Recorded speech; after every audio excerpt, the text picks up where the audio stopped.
Call this meeting to session. Salute.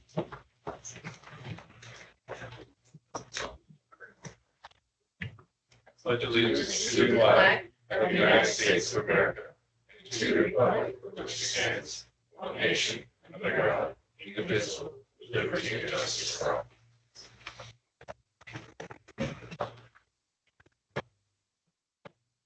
Public comment on anything not on tonight's agenda?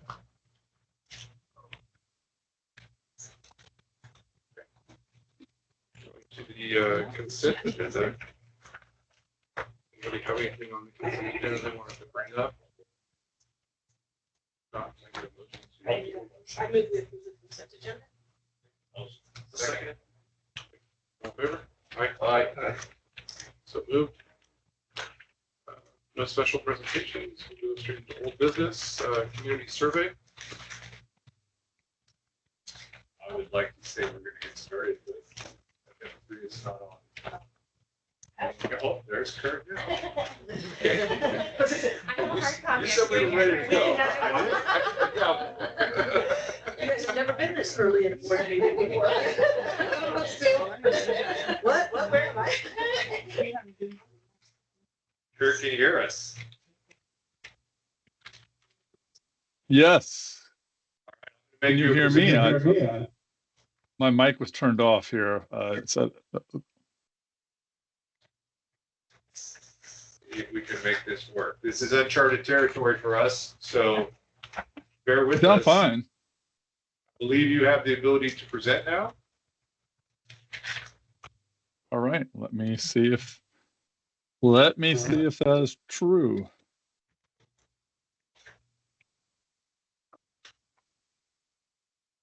Not, I prepared to back up and have your presentation ready to go. I think it should work. I am just making sure I'm sharing the right. I have no doubt it'll work on your side. I'm a little more concerned about ours. Oh, don't be such a pessimist. Ah, whoop, whoop. How's that look? Looks great in 50%. Sorry. Oh, it didn't go up there.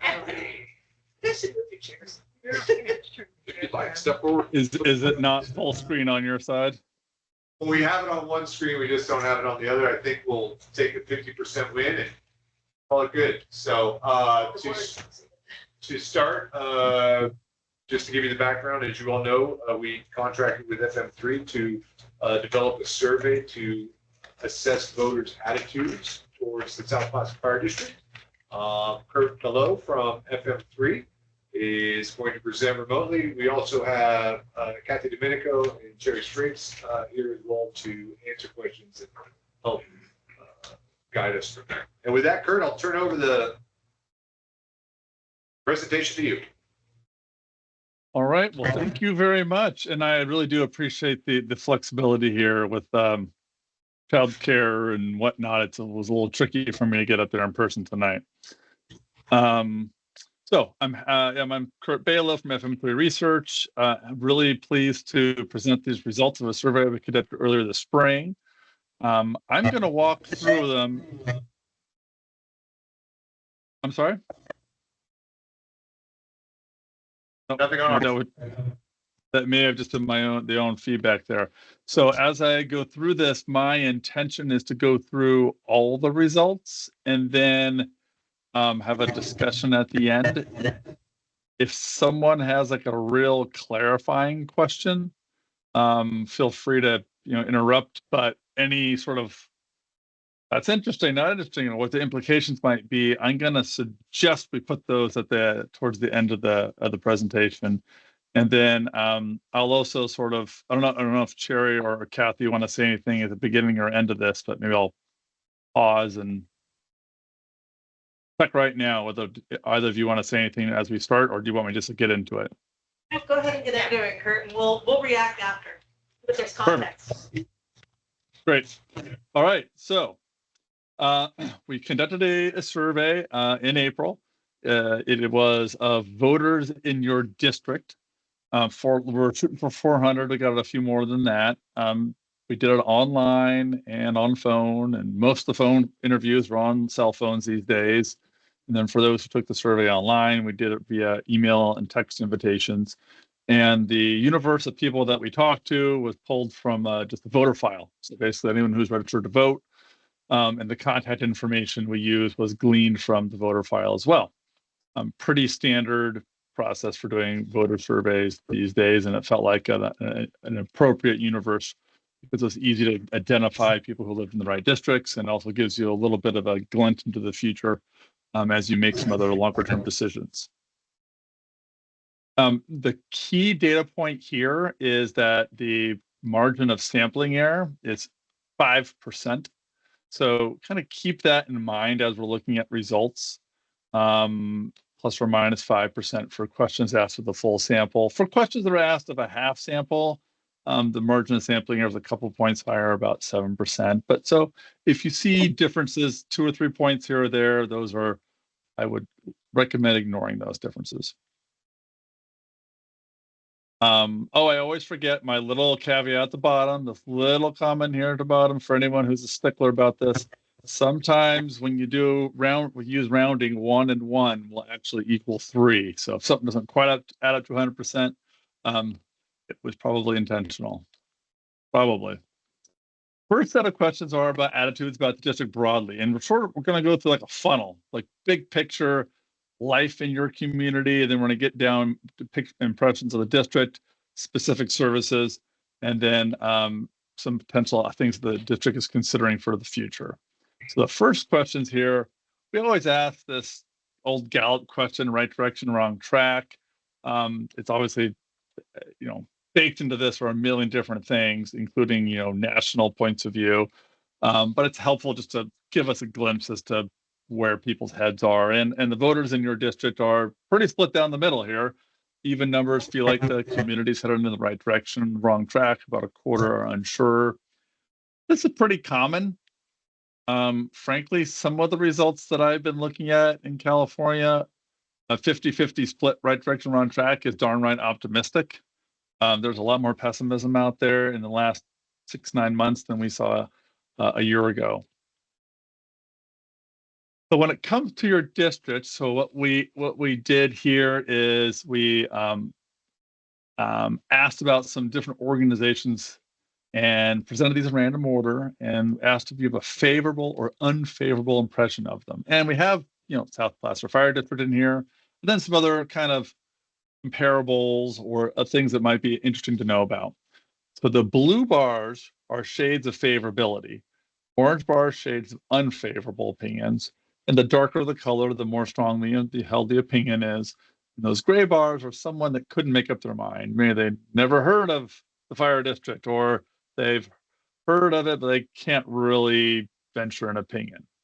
And so what we're looking at here is, hey, firefighters generically, local ones here, really favorable opinions about them. Your district itself is a 71% favorable, only 12% unfavorable. So very positive finding. I would expect that from a fire district that you're seen as generally viewed really favorably. The sheriff's office, we threw that in there, just sort of a public safety comparable thing there. A little more favorable, but kind of on that same range in the 70s.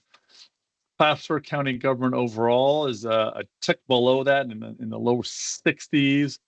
We also asked about the Loomistown government, and then as the city that's in your district, and then there's not obviously a Granite Bay city entity there, but we asked about the Granite Bay Business Network as just something else that's organized there. No one really knows, not no one, but very few voters seem to have much familiarity with that business network. But this is, hey, fire district 7 out of 10 hold a favorable opinion of the district there. That compares favorably to the sheriff's office, and even a little better than Placer and Loomis local governments.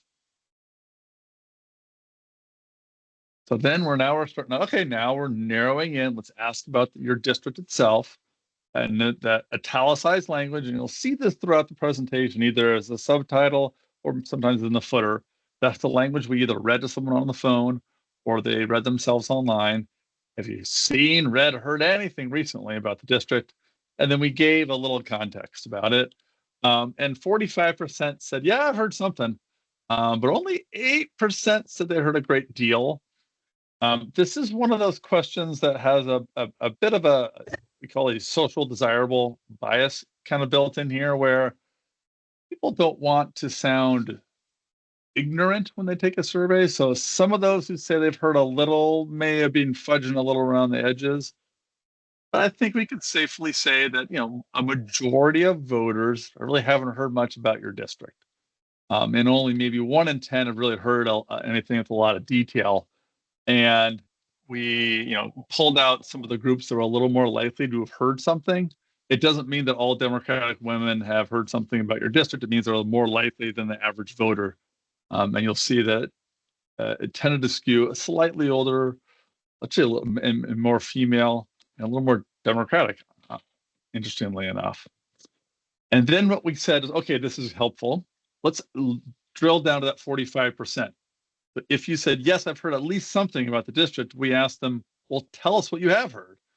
And so in their own words, they either typed it in or told the interviewer on the phone, here's what I've heard. And then we do our best to categorize these. And it's as much art or maybe more art than science, frankly, because someone could give multiple different things they've heard. So these percentages will undoubtedly add up to more than 100%. And we try to categorize them. This is just after that 45% who said they've heard something. And almost a third of them said they'd heard something about station closures. And about the third one down there, that 21%, so one in five said they heard something about budget challenges that you're facing. So then there's other things in here about, they're good. I've heard something about them being good. I've also heard about community events. I've heard about the services they provide. It seems that the majority of voters who have heard something about you, though, have heard something about the budget challenges, closures, recruiting challenges that you are facing. And this slide just has a smattering of examples of some of those comments here. Hey, some said, yeah, I just heard that they're nice and respectful.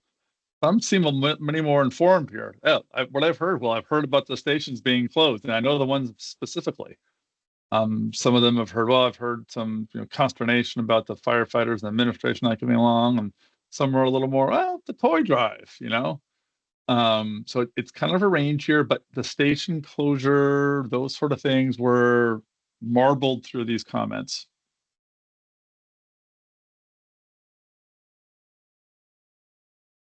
Is my audio okay? Can everyone hear me? Great. Just want to double check. So this is essentially a job approval rating question.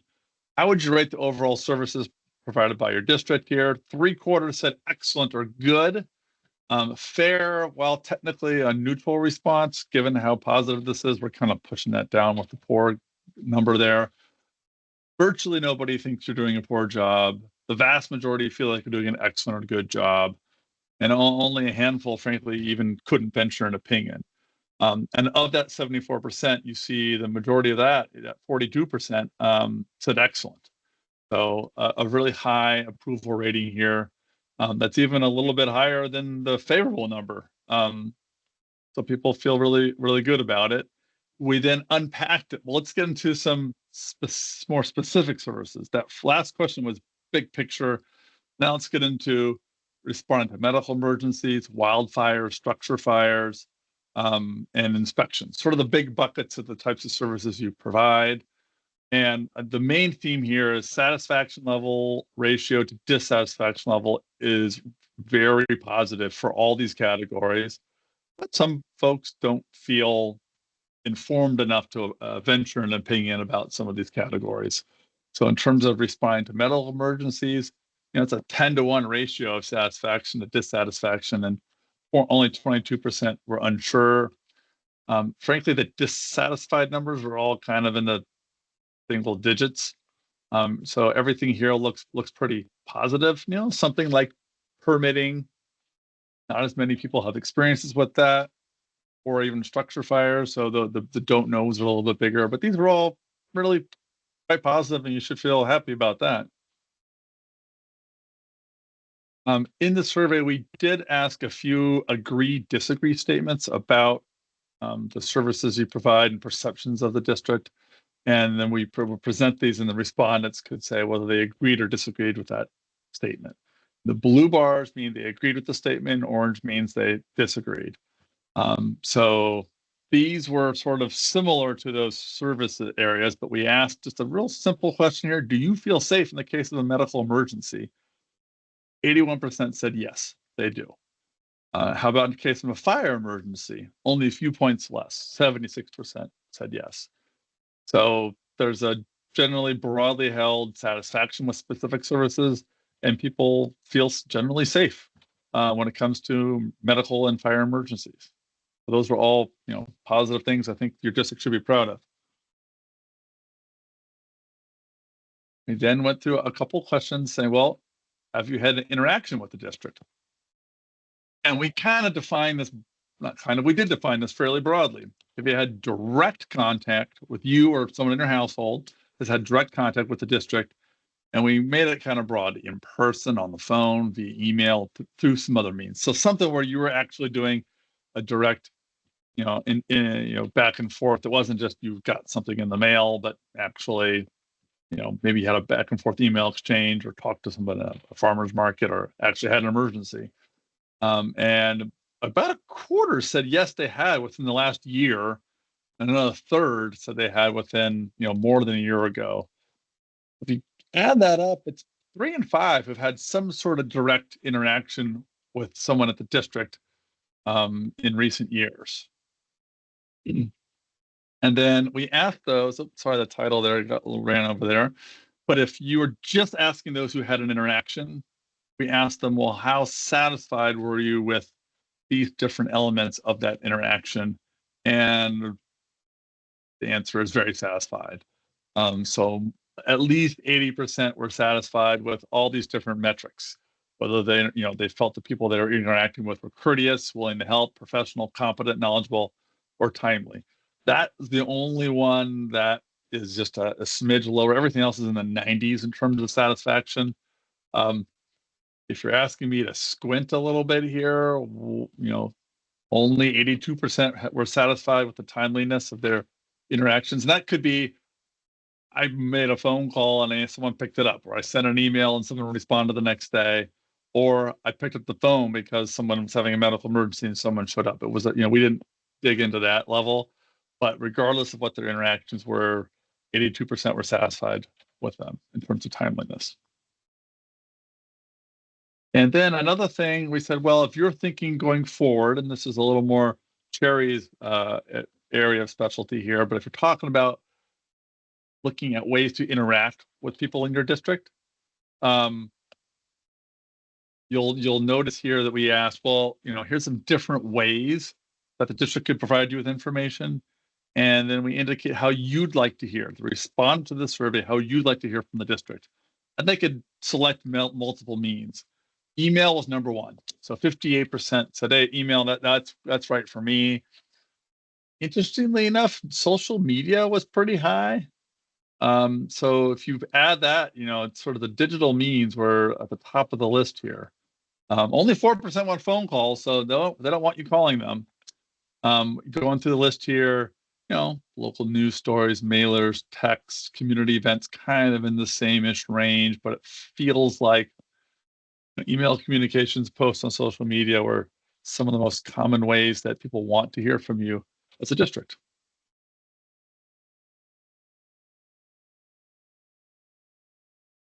All right, so the next section here is sort of some of your funding challenges. And we saw in the open-ended question that quite a few voters have heard something about those challenges.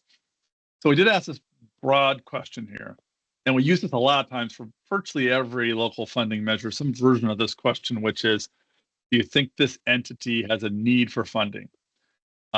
Because whether someone may support a measure in the future or not, it's sort of like, do people perceive there's a need for funding? And the way we structure this question is, do you think there's a great need for funding, some need, a little or no real need? And those who feel like there's great or some need, we tend to find that that is a level that correlates pretty strongly to supporting generating additional revenue. You'll see here 62% of the response of the survey. So 62% of voters in your district said, yes, I feel like the district has an appreciable need for funding. Another 16%, if you say a little, it's essentially the same as saying no real need. But 1 in 5, so 21% said they don't know. So if you're thinking about down the road about ways to generate additional revenue for the district, looking at different types of vote thresholds, you're kind of at the gut level, at least, independent of the mechanism and all that kind of stuff, in this 3 out of 5 range. Along with the finances, if you're potentially going to kick the tires on something like this down the road, do people feel like there's a need for funding? And also, how do they feel about your stewardship of their funds that you're giving them now?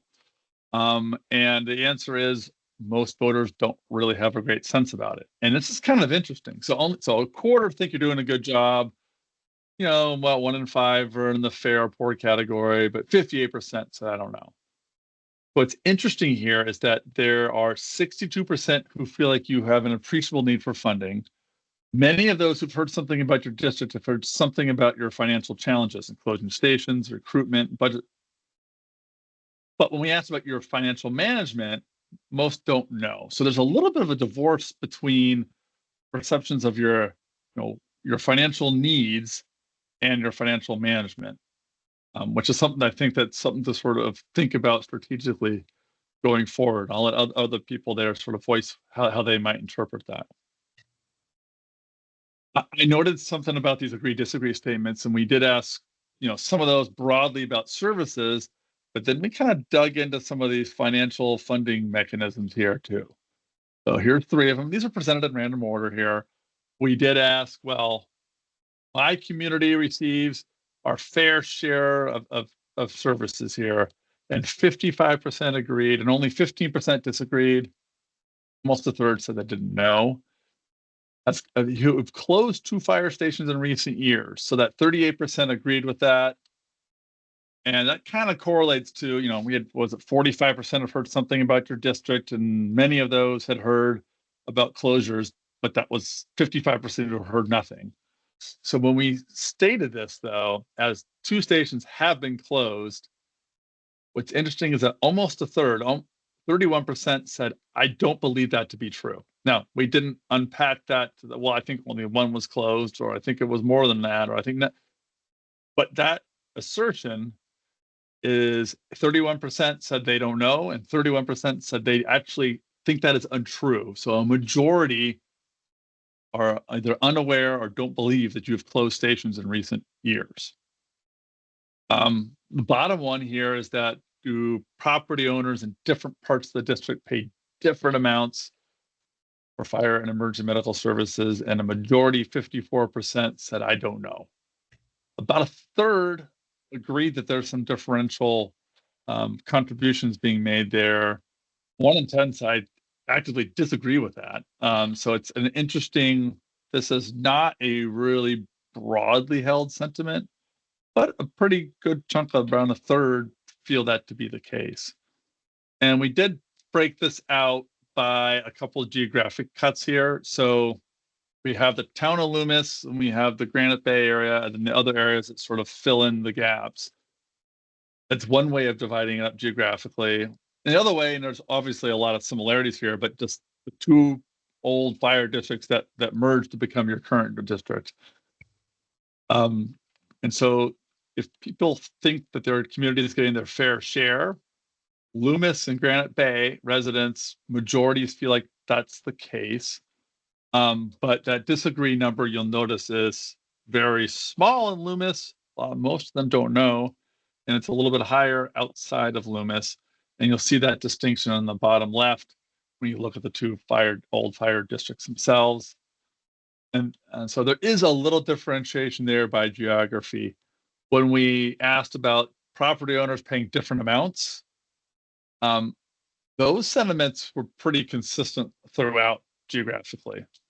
Somewhere a third-ish agree with that, half or more disagree, 1 in 10, maybe a little more, a little less disagree. So there doesn't seem to be as much of a geographic component to that perception versus that fair share where there's a little bit of a disagreement, the distinction there between Loomis and the rest of your district. So speaking of fairness, we asked, well, do you think what you currently pay is fair or unfair? 50% of voters said fair, 15% said unfair, and 35% said, I don't know. So the fair to unfair ratio is pretty positive here. And we also looked at it by those same, important geographic components here. So those in Loomis, Granite Bay, and other parts, whether it's the old Loomis district or the old South Placer district, kind of in the same range. Around half feel like what they pay is fair. Somewhere between 10-15% said unfair. Those perceptions about what they pay for being fair didn't have that much of a distinction by geography. So we had this interesting follow-up here where if someone said what they pay they think is fair, we asked them why. And again, this is the art and science combination here. So this is just asked of those roughly half who said, hey, it's what we're paying is fair. A good service, it's needed, it's not too expensive.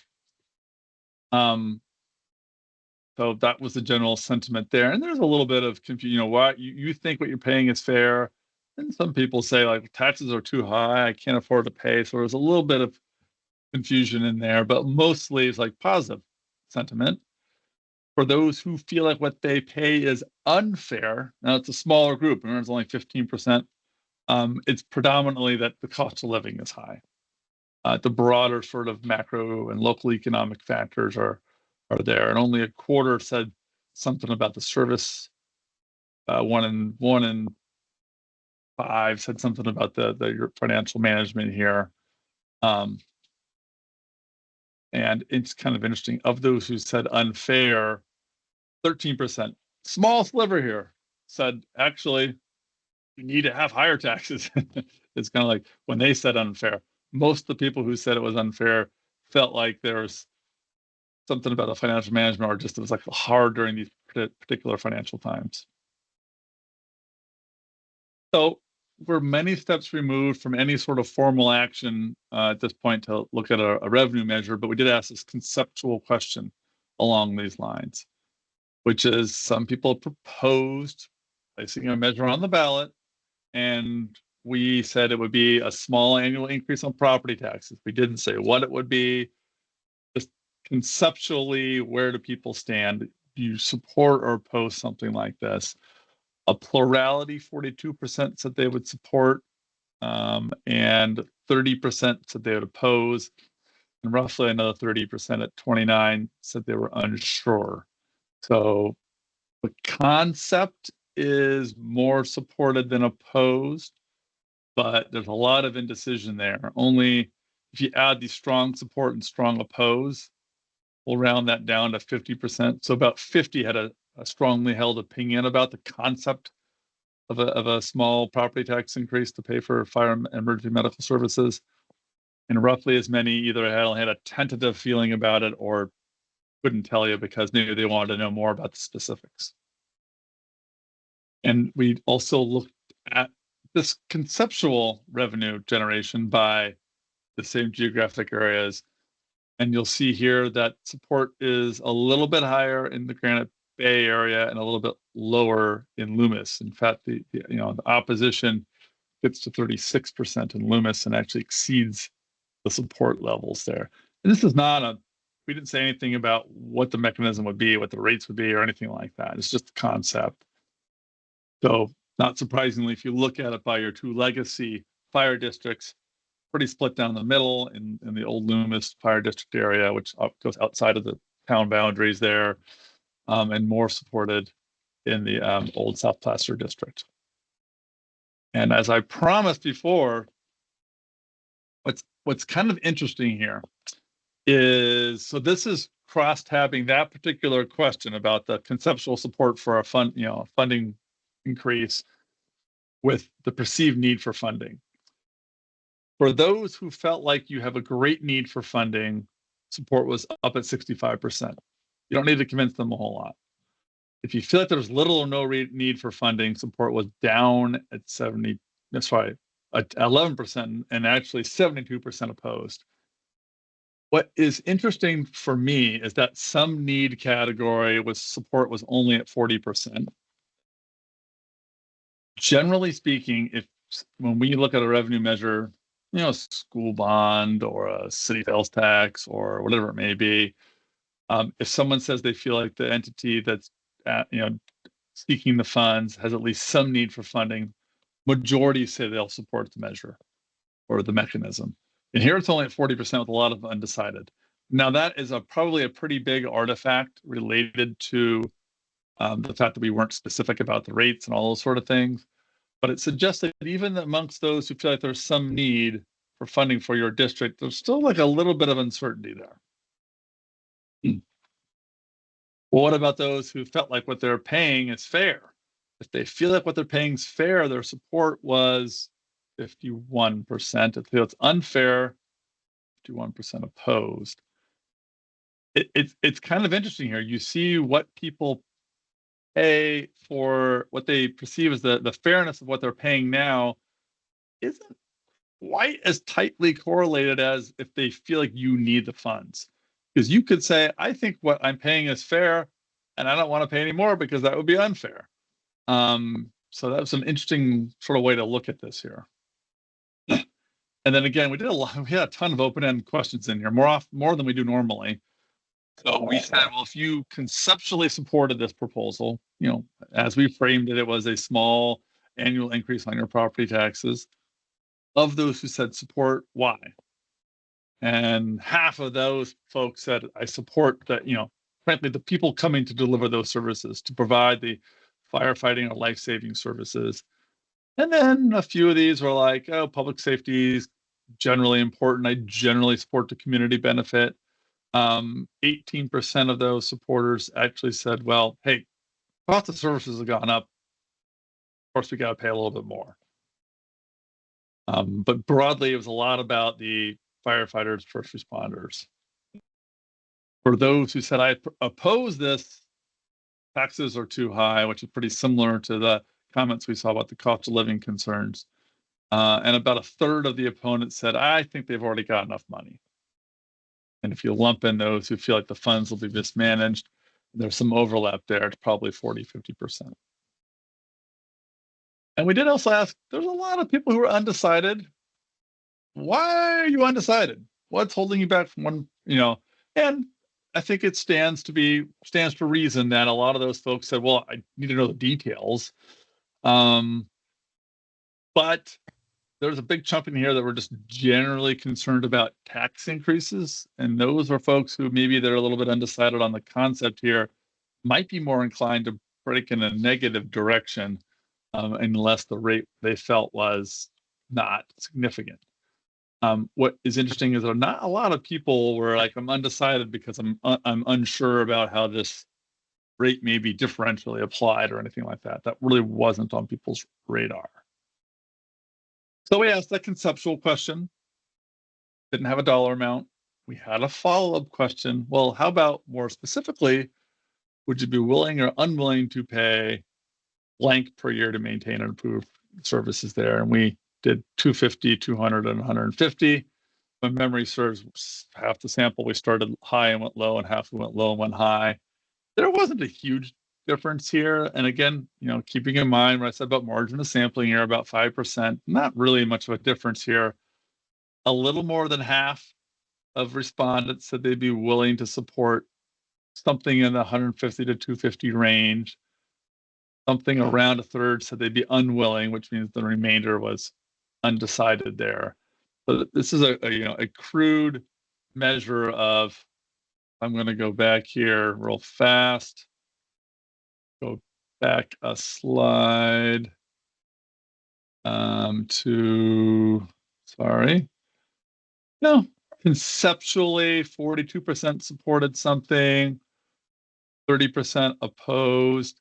And then what we just showed you now was when we put dollar amounts, both of those went up, the 30 went up to 35% opposed to willing, and then the 40 went up to 50%. So given the dollar amount, you push people a little bit more into the willing category, but not huge majorities there.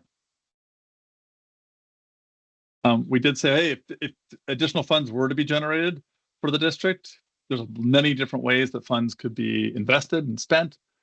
Here are some of them. We presented them in random order and said, well, you tell us how important it would be that funds would be spent in this particular manner. And some of these are more categorical, some are really tangible. And the respondents could say they thought something was either extremely, very, somewhat, or not too important. We tend to focus on the percentage who think that something's either extremely or very important. So we summarize that on the right side and we sorted by it. These were presented in random order. You'll notice some of these were split sampled, so the margin of sampling error is about 7%. But which ones are at the top of the list here? Improving the ability to save homes and structures when fires occur, that's kind of number one, 63%. So that was an extremely important way the funds could be spent. But it was a mixture of, retaining experienced firefighters, improving the ability to fight fires of some sort, or maintaining the equipment. When we get down to increasing the, EMS staff, reopening or increasing firefighters, those are a tick lower than, sort of improving the ability to fight. It's pretty, or reopening the fire stations, frankly. It's not uncommon for us to see people much more interested in the benefit rather than the inputs to get there. So, hey, I want to feel like the ability to fight fires is improved. And you as a district might say, well, we need to reopen the station, we need to hire more staff. Their voters tend to be a little more focused on what it means for them rather than how you get there. But none of these things are seen as unimportant. If you're talking about reopening closed stations, no one's saying, that's not something you should be spending money on. The only thing that got below 60% here was, maintaining local control and avoiding merger with a larger agency. Majority thought that was extremely very important, and very few dismissed that out of hand. But there was much more of a focus on the actual, equipment and firefighting and life-saving benefits to the voters themselves. The last sort of data slide here I've got is, well, there are consequences if additional funding is not secured. And we presented them and said, well, hey, how concerning is this to you? You find it extremely, very, somewhat, or not too concerning. Probably, hey, where have I seen that scale before? We use that a lot. And you'll see here that all these things are pretty concerning. Oops, sorry, I accidentally went forward a slide. A blue bar would mean those are the percentage of people who said, that doesn't bother me. None of these things don't bother people. Sorry to use a double negative there, but you'll see that strong majorities feel like these are either extremely or very concerning. There are gradations within there, but these are not things that voters find it to be acceptable. Staffing shortages making it harder to fight structure fires. Unable to have staff because it's unable to staff its modern station. Talking about having to close these stations and limiting the ability to say all these things really concerning to people. Again, we did ask this, may have to merge with another local agency and lose local control. Not quite as high a concern as the firefighting and life-saving negative impacts, but no one's dismissing that as something that they don't find at least somewhat concerning. And 58% still find that extremely very concerning. It's just clearly a tick below what the personal benefits might be. And so just to kind of tie a bow on this, district firefighters viewed favorably, satisfaction with your service delivery is high. Interactions are seen as really well. People like interacting with you. They have positive experiences here. And those are, we didn't have that in here, but those are pretty consistent throughout your district here. When we ask about a conceptual measure or a conceptual approach to generating additional revenue for your district here, that support level falls short of 2/3. There's a lot of indecision there. It seems like support goes up a little bit once we made it a more concrete dollar amount. It didn't hurt, but it's, getting to 2/3, which, a special tax would require, suggests that you're not at that spot right now. But there are a lot of things that you could build upon. There's a lot of things that the district thinks you're doing well. The fact that you have had to close stations is not something that's broadly understood in your district. Certainly some people do know about that. And those who have heard something about your district recently, many of them have heard that. But many folks are blissfully unaware about these station closures and the other financial challenges you faced. It doesn't appear that they're ascribing those, broadly speaking, to any management on the district's part. It seems to be maybe they're ascribing them to other bigger picture factors at play here. So there's some opportunities there to talk about stuff you've had to close already, the stations you've had to close and the challenges you face, and some of those consequences that if additional funding is not secured, what it might mean for the health and safety of people in your district. And that those may be things that can help sort of make these challenges you're facing more salient in the future. So with that, I am done talking. Maybe I'll take it off share for a second here. And if we need to go back, I can share my screen again. And maybe I'll see if Cherry or Kathy have anything they want to add at the end here.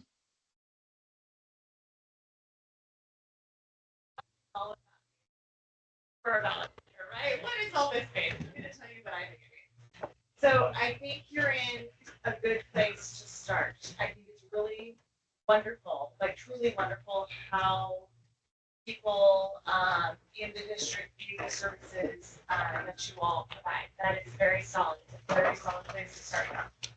But you have a lot of folks that don't understand how you manage your finances and the fact that you have had to close stations and things like that, which tells me that you need to do some education around what you guys have going on here.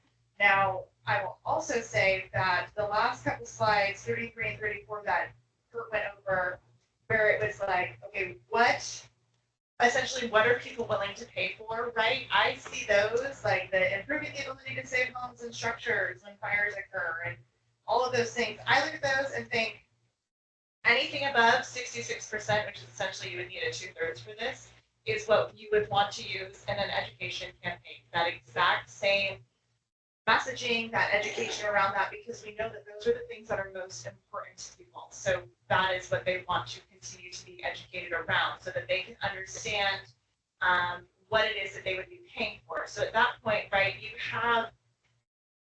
don't have enough support to just put something on the ballot and expect to be successful in November. However, I don't know that you need to wait until 28, where that was something that came up the last time I was here.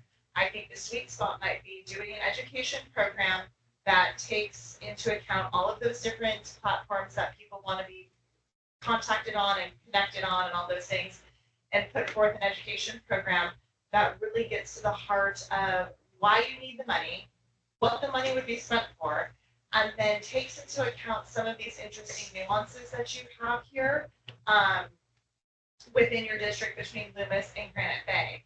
A lot of that is going to be really in the weeds and people won't understand that, but we have some good data for to start from.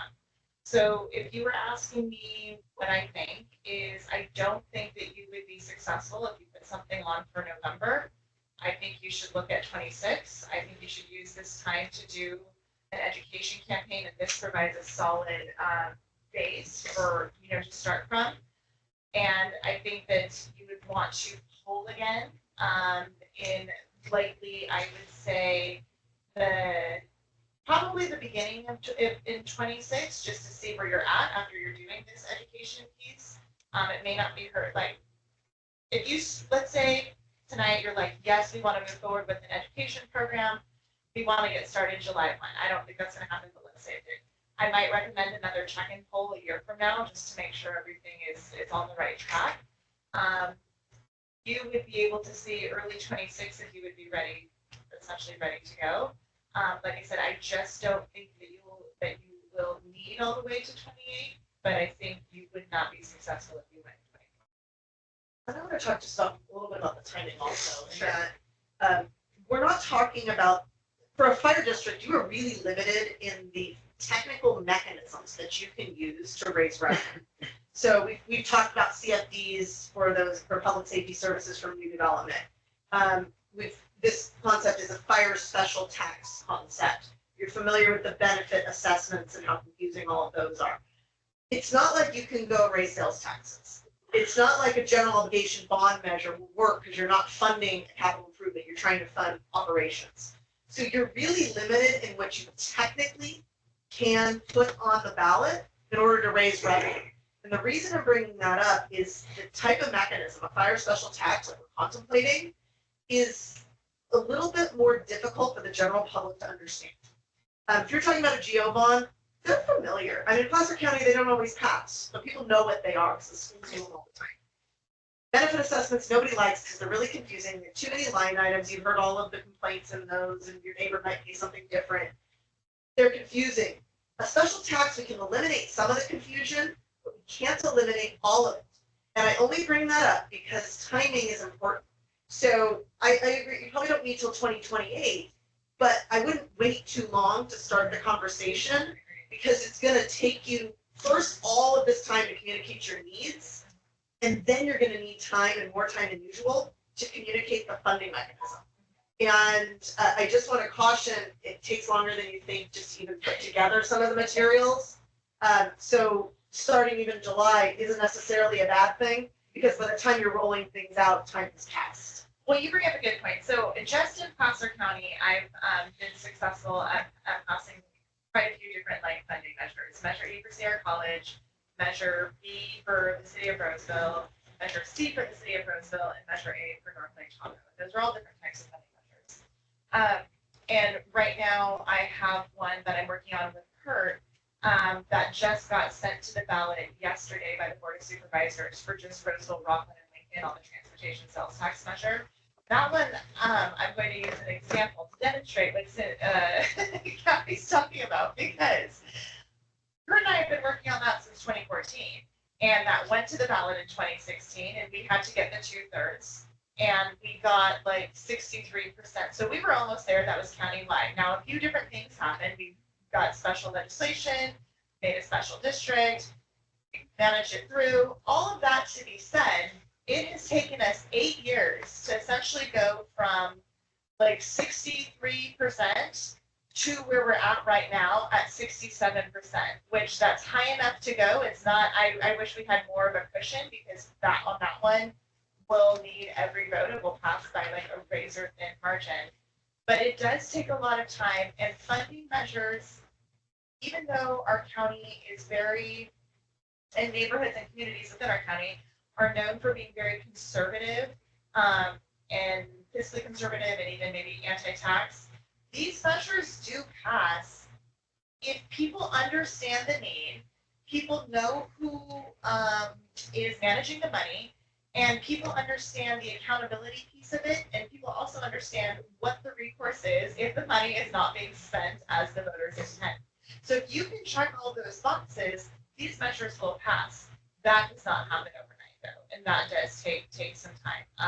So I would say I agree with Kathy. The sooner that you get out and start talking about these things to folks, I think it will benefit you all. And then you just continue to poll over chunks of time and see where you're at to make the best decision about when to put something on the ballot to be potentially successful. And just one other thing else. Sorry. We're talking about it. Remember the research also. As we go down, and I call it the yellow brick road, as you go down the yellow brick road of outreach and community education, we hear a lot of things. One person will make a comment, another person will make a comment. And we take that as the whole community thinks this. don't lose sight of the research and what it told us, because that really helps us stay focused and stay on message and stay on point. And we understand a lot of what the community is looking for. Another survey may provide us some more detail, but as a board, I think it's important for you to remember what the data is showing. And again, I always go back to numbers, but the data really helps guide where the community needs education, where the community really could use some information, and what key messages are supported by the community. That's what's really important to the community. So I want to just caution you, as you're out there, don't go too far down the yellow brick road just because you hear something from one or two people. Let's remember the data. It really will help guide you throughout the whole process. And that's probably that's my best advice for a lot of clients, because they hear so much as they're out in the community talking about these things that they get distracted from what the actual data shows. And don't forget that actual data can help us keep us focused. So, sorry, just my other little point. Help it on That's why numbers. you're here. I'll open up to the board for questions. I know when we talked about the elections in the 26th cycle, it was more in regards to voter turnout and gubernatorial as opposed to a presidential Yeah. election. That's the one thing that concerns me with the 26th opposed to 28. But I think and Sherry mentioned another tracking poll or another survey. I really think surveying likely voters at that point in time will really help Will give us a guide you better on that idea. decision. It's almost, I wouldn't want to lose out on that opportunity by waiting, because it may not make a difference. I've had some clients that go on their own. So if you're doing a fire special tax, you technically don't have to do a statewide election. You can do any Tuesday, day after, day before a state holiday, or within 45 days, or regularly scheduled election. yeah, we're not doing another one. I gotta pull that off, but the data, but I guess what I was gonna say is, but the data told them they could do that. So they had a survey that showed they had enough support, and it made sense. In Placer County, that's a lot harder. So I think you just have to trust the survey and probably understand that you're gonna be doing another survey before you make that decision. Yeah, at least one, I would say, if not two, because like I said, if you get started on this now, I would recommend that you would do it like just a tracking one next year around this time. And then you would do another one before you would make any sort of decisions about putting something on the ballot for 26. What do you recommend, or do you have a recommendation on processes in doing that education? I do. I recommend following her lead. That's very sweet of you. Kathy and I are working together on another project on Western Placer Unified School District. I do, and that was something when I first, started talking with Mark, that like I wanted to see you guys through this process first, but to get a sense of like where you were, what information people wanted to see, what the palatability was, right, for something like this. So now that I have this, can recommend a public outreach program for you all to consider. And I can get that over to Mark if that's the right course of action, but I'm happy to do that. But I wanted to wait to see where the research landed for us. Like I said, my thinking is, and I told Kathy this too, right after I had seen it from Kurt, that the numbers were good. People are happy with the service. There's just a lot of education that needs to happen for you guys to be successful, but it's a good place to start from. Sherry, maybe you could refresh all of our memories a little bit about what you do. And I'm sure. You mean I just don't come to these meetings? and- I love having you here, but that way everybody's familiar. Blah, blah, blah. So, so I have my own business. I've been doing ballot measure campaigns. I got my start doing statewide ballot measure campaigns about 25 years ago. And I've done statewide ballot measure campaigns and local and regional ballot measure campaigns here in California and all over the country. My favorite to do are the local and regional measures. I live in Lincoln. It's very specific in terms of the work that I do. I usually will always work for a public agency for a good chunk of time before they're looking to put something on the ballot. So I look at it as, okay, I see this research, let's put together a public outreach program that's not just like, oh my gosh, we're advertising for a bake sale, right? We base it in data just the way I would if I'm running a private come in and run the public outreach program for the public agency. And then when that agency decides that it's time for them to put the measure on the ballot, they feel like there's success.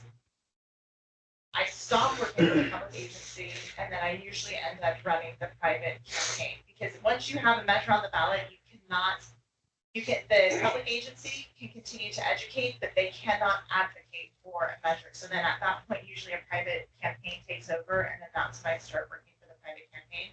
So for instance, just yesterday, I gave you that example of the transportation agency, CTPA, and the Board of Supervisors voting to send that measure to the ballot for November. So my contract stops with the public agency now after, the 10 years that I've been working for it, which is kind of crazy, stops. And now I essentially start working for the campaign that advocates on behalf of the measure. So that means, yes, on Measure B, I start working on that program, and the public agency can continue to educate around what Measure B is, but they can't run anything that says, vote yes on Measure B. So I can tell you, like right now, I'm working for Nevada Irrigation District. I work for, helping you guys. I'm helping Placer County Water Agency. Like I said, just wrapped 10 years with the Placer County Transportation Planning Agency. I'm also working with the Western Placer Unified School District, and these are all staggered. They're not all in the same cycle. And I mentioned that I did Measure E for Sierra College, so I am still continuing to work with the college and the foundation too. So that's really it in a nutshell. It's very specific. Like I said, people don't hire me to publicize a bake sale. Like they hire me to pass funding measures and put together a program that helps educate the community as to why they're needed. Can you touch a little bit? So one of the things I like about charities, specifically Placer County, because I think it really resonates well here, is that your foundation isn't just about high-level flyers and education. You understand the network of the community and how specific people know other people or influence other people. What I really like about how Charities work is just how she establishes what your local network is and understands the relationships and the interactions in the community. You can explain just that approach, because I think it's different than a lot of bond consultants that you may even have experience with. They kind of, I say they float around and they'll float in. They really focus on just a bond world or a measure. They're not necessarily focused on what it takes to get a community to support you. And I think that's something that you add. Sure. That's very kind of you. Thank you. So I think it helps that I live in Lincoln. I've lived in Lincoln since 2009. I was the chamber president of Lincoln for 2 years. I also served on the Economic Development Committee in Lincoln for 8 years. Prior to living in Lincoln, I lived in Rockland. And prior to living in Rockland, I lived in Roseville. Right? So I've been here since 2001. After I graduated from college, I went to Chico State, but I did not grow up here in Grove Center, California. All that being said, right, I've always been very active. Like that doesn't have anything to do with work. That just has to do with who I am and what my heart is, right? So I serve on the Lighthouse Counseling and Family Resource Board, and I'm the president of the Visit Placer, and right, like I'm the executive director of the Placer Business Alliance. And I hate to say this in this room because I know how you guys all feel about it, and I don't blame you, but I'm also the public alternate member to LAFCO, which I just got appointed last year, so I wasn't here for all the other stuff that you all had to go through. But that is just who I am as a person. Like I think it's really important to have a wonderful, strong community. And so being out and about the way I am allows me to understand like what people are bringing to the table and how we can all work together and collaborate. Thank you. Thank you. No question, but I was, and my takeaways were exactly how you started. It was really good to see the support from the agency, the firefighters, the services that are provided, but it also screamed, we need education because we really don't get all the rest of the important stuff. And so I think you're right. We need that. We need some time to get good information out there in an understandable manner and get people excited about supporting the agency that they already support. But let's help them understand why. And you're exactly right. And I think Kathy's point is well taken, right? Using the data to keep everybody grounded and have a game plan instead of chasing all these different things. It allows us to be really focused on which messages we know resonate the most. And people people are most interested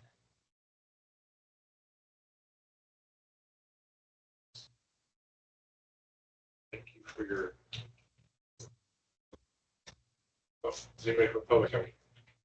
I had a question on the questions are good, but says the 2 stations were closed. It didn't say that 1 was open. It's just a net loss of 1, right?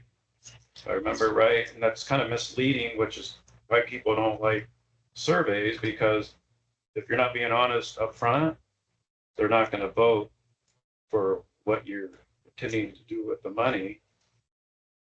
If that makes sense. You know what I mean? If we had station, and I'm speaking from a past fireman, past director, and a resident, that we had station 16 closed for 10 to 15 years, and I don't think anybody in the district even knew about it. And now it's open. And now in. Sorry, 15. I'm listening to you, I'm just going back and No, trying to find a. No, I think the how we survey phrase was the good. It's question. very informative, Okay. but I think that it should have said that 2 stations closed. However, 1 did open. We have a net loss of. Oh, I You see see what you're what I saying. mean? I see what you're saying. I see One what was you're just moved. Right. Got it. And so got it. I asking see. a question, you know, really weren't 2 closed, 1 moved, 1 got closed. And so you're gonna get kind of unusual answers for people that actually know that it's really only 1 loss, like they don't know how to answer it. Cause that's really not the net. Because I would result freak of out if 2 closed. Oh my God. Like, We're how in does serious that- trouble, but. Yeah. And I'm not saying we're not. I'm just saying that 1 reopened. I see what you're saying, but 1 did Yeah. reopen. We have Kurt, do you 6 have any stations. commentary on that? Did you hear what he was saying? So we have 6 stations, we do have 2 that are closed. And so in the transparent world is, and I don't, before I got here and before some of the board was here, yes, 100% station 16 was closed, shuffling the tables and the chairs around on the deck doesn't Right. still leave us with the fact that we still do have 2 stations closed. And so if we need to drill down on that question, then that's something we Yeah, can but we may have had discuss. half the number of people in Granite Bay when 16 was closed, right? I mean, Sure. it's really not a Sure. current news thing. that, Sure. You know, a decade or 2 ago, you know, 1 station was Yeah. closed. I think Maybe worded This that makes we you had kinda 1 think closed something for different. many years. Now we have 2 an closed. additional closed It's station. just being more There were transparent. 6 stations, 1 was closed for 10 years, which left us with 5 stations, and we did the next closure. We went from 5 to 2. I see. Okay, thank you for the clarification. I appreciate that point. Because that's a way different play in the community. Than closing 30-year stations, we closed. We're not getting 100% credit in for the 1 one day. that we. Got it. I see. Yeah, yeah. I see. Well, I It would was say a more reason to consider education. Exactly, exactly. It's by sitting in this room. Will another survey cost fire department more when you do it in 2026? Or is it already included? No, we only had 4 stations. Future work will incur more costs. But the way I view it is, it's a smaller investment to conduct a survey than it is to go blindly into a election process. So as much as, and Kurt, close your ears, as much as I don't want to spend that money, I would rather do that than throw it away at something that we have no chance of. I would work business. I have a question. One of the slides said Democrat women. What about the Republican? And the other, what's that? Hey What Kurt, would that mean? on like slide 1 or 2, it has the demographics. Yeah, it That- wasn't meant, yeah, it's a good question. It wasn't meant to be a comprehensive. It was just which groups were more likely to have said they've heard something about the district recently.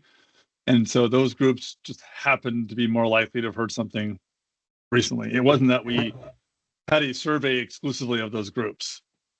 They're just more likely to say, yes, I heard something recently about the district. That makes sense. Western County. Yeah, that wasn't the demographic of who they surveyed. And that had nothing to do with the demographic of who they surveyed. It was just the response on that one particular question and who was more likely to have heard something about the district. So think about what they may have heard about. That may skew who the audience is. But then that was the same demographic that answered all the questions? No, and that's what I'm saying. That's not who answered the question. It's actually, and Kurt, maybe you can describe, you pick the way you select who's responding is based on the voter makeup of the district. Yeah. So I mean, yeah, we use the voter file, and we know from the voter file registration numbers, and then we set some quotas based upon that. So for example, party registration in our sample, and in the voter file, 26% Democrat, 47% Republican, 19% no party preference, and 8% a different party. And so that's the breakdown of the party registration in the voter file in your district, and the same that we interviewed in our survey. So almost half of the respondents were registered Republicans.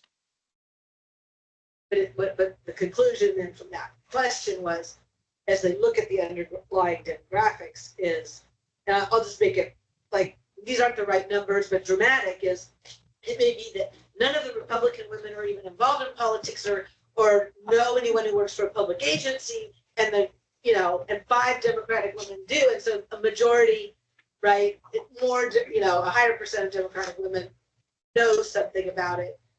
It may just be because they're paying attention. It may be whatever. You know what I mean? So, but it wasn't, they still, as he said, they would have polled twice as many Republicans. It's because that's what we have. And I would say that it's an interesting, if you're, the question specifically was about whether you have heard something about the district. And given what I'm just going through in terms of the data about who your voters are, and almost half of them are Republicans, those who've heard more about the district recently were disproportionately Democrats, or at least some flavors of Democrats. That suggests there's a big opportunity there for education. If you got a whole lot of voters who, less than half of which have heard anything about the district, who are registered Republicans or other political parties, then that's who we need to be reaching out to. I think that was our takeaway, was that, wow, your biggest demographic's not even the one that's heard about us. That really surprises me. Yeah. Yep. Yeah. Oh, yeah. That's just screams education. I think the audience brings education. And so then it's the strategy of how to do it.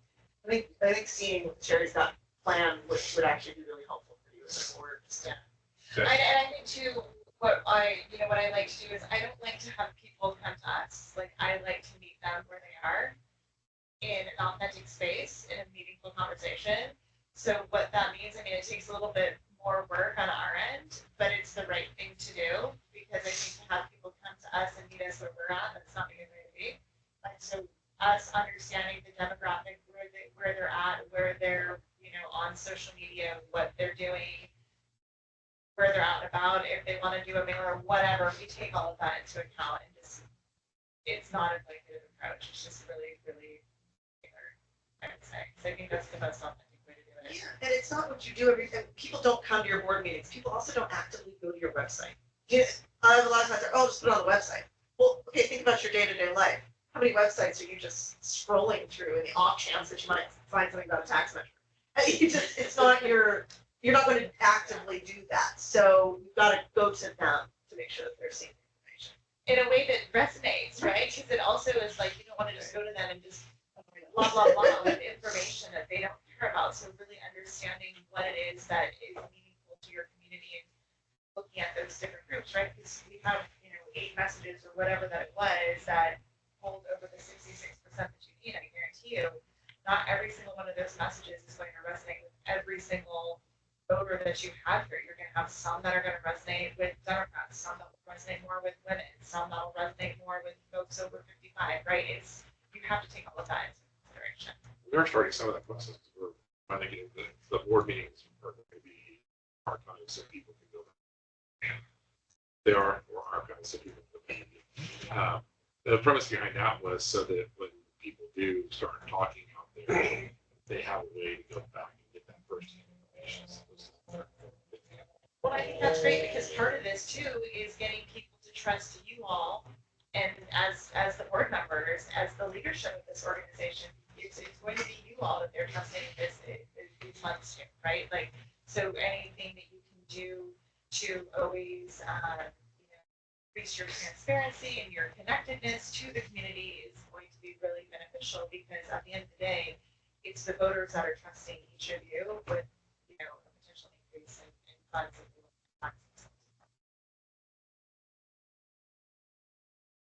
We need to do this. So with this, I would say, we accept the report. You all can provide direction on if you'd like us to go and talk to Jerry about what the next steps look like in terms of conversation, and then at the next meeting, slide in terms of action, next steps. Actually, I'm not sure that accepting the report, all it says is we're going to have a presentation and discussion. We've already done that. So I think we're actually done with the item. We're not supposed to take action on it. So we will push it till the next meeting. So is the next, in the next agenda Yeah, item? you can or give is it direction if there's direction to provide. That could be- If you can give directions for that. Yeah, we could discuss direction, because that's part of discussing, but just not take action. Yeah, if you wanted somebody to bring something back to next Provide week, direction. right? Yes, we would like you to bring something back. Like you're talking in a circle here for a second. That's literally what we're getting at. Yeah. Thank you for the report. Please bring us back direction. And the next meeting. Kurt, thank you so much for the research, the presentation. Very informative. Thank you. Yes. Thank you. Thank you. Great. Yeah. My pleasure. Very It's good. a full technical. Thank you as well. Thank you. Thank you. You guys. Bye, everyone.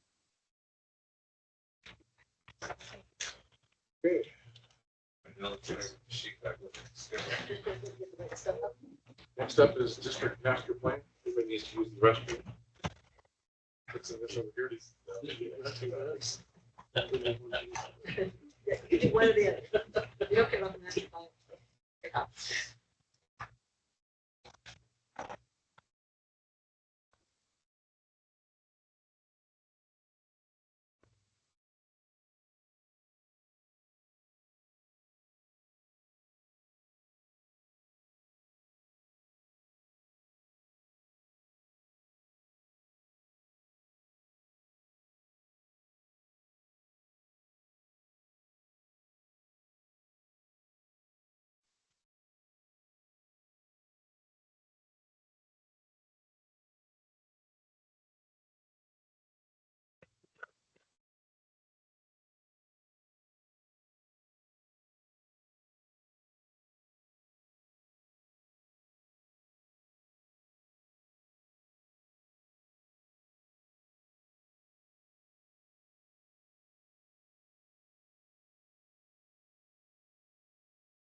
That would be a good time to do it.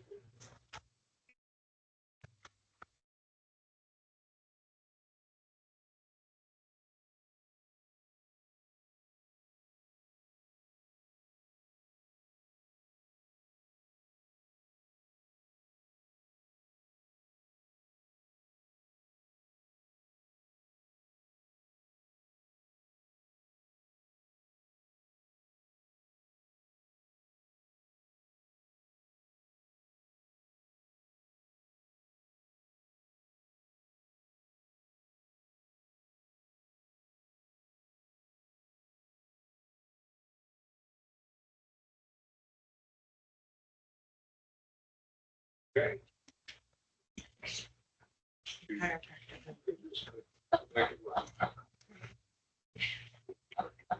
Oh, wait, there's a couple.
District master plan.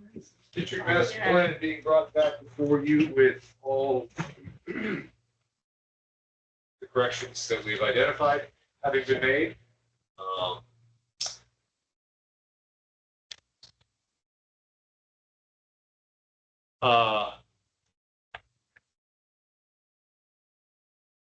Sorry.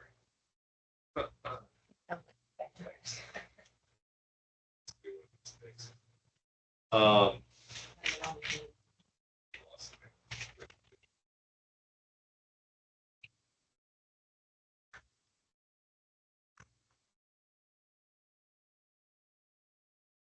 Bear with me, district master plan, it's not gonna be on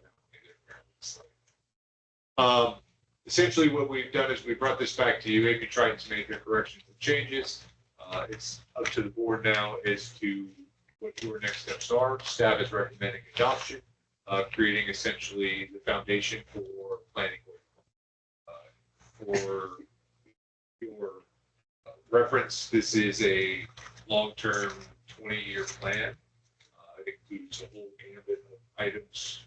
Everything is simple as create a community customer satisfaction survey to opening stations.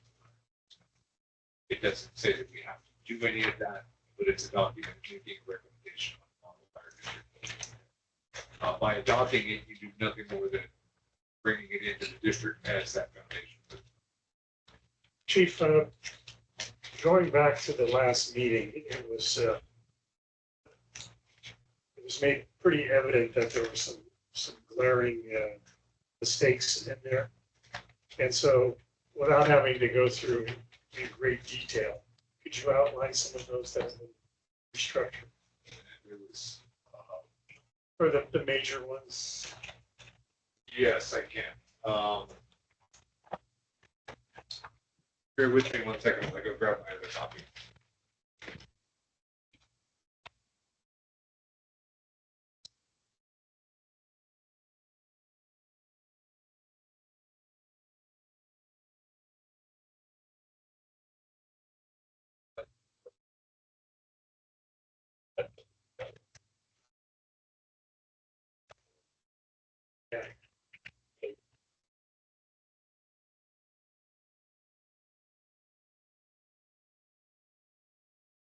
Tabs there. Oh my There gosh, are. look at those There rocks. So the majority of it was, grammar, structure, content. There was a request from the board. One was to make an identification of, we don't have 5 units. Please indicate that include 5 engines. Please indicate that includes 5 units. In the direction of Granville. We cleaned up some inconsistencies in some of the budget documents where the cost of a firefighter or the salary of a firefighter was different in 3 different areas. Now that's all consistent. We went through, I'm trying to think of what some of the other big ticket items were. But mainly it was about consistency and grammar. So with that, some of the maps got corrected. I think if I remember right, some of the major things had to do with incorrect salaries. Correct. They weren't correct in the current day, and none of them were correct to each other. Yeah, none of them were the same. There was 3 areas for a firefighter and they were all different numbers. And now they've all been corrected. And I will tell you, they're low because this was done at a point in time in 2022, when it was prior to the pay raise. And it's a base salary, so it doesn't include incentives. So as we look at those numbers, knowing that it's a point in time, we're going to have to, if we're really considering adopting the hiring of 3 new personnel to open a station, this is a good start, but it's not the clear picture of, hey, it's $1.3 million. It's probably closer to 20% more than that. And that's just through, we've had a 14% contract increase. We added 6% for holiday pay that wasn't in here originally. So there's some numbers in. So let me ask this question. Why wouldn't we want to have the correct, up-to-date? Well, it's consistently evolves, right? And this was done in 2022 when it was started, when the information was provided. And to try and chase your tail through that process of, oh, well, we did this, so now we need to update the plan. The plan, much like the Winchester Mystery House, I don't think it would ever be we would never catch up to that point.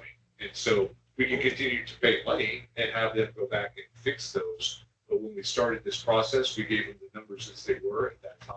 They Okay, started doing calculations. They provided us the report.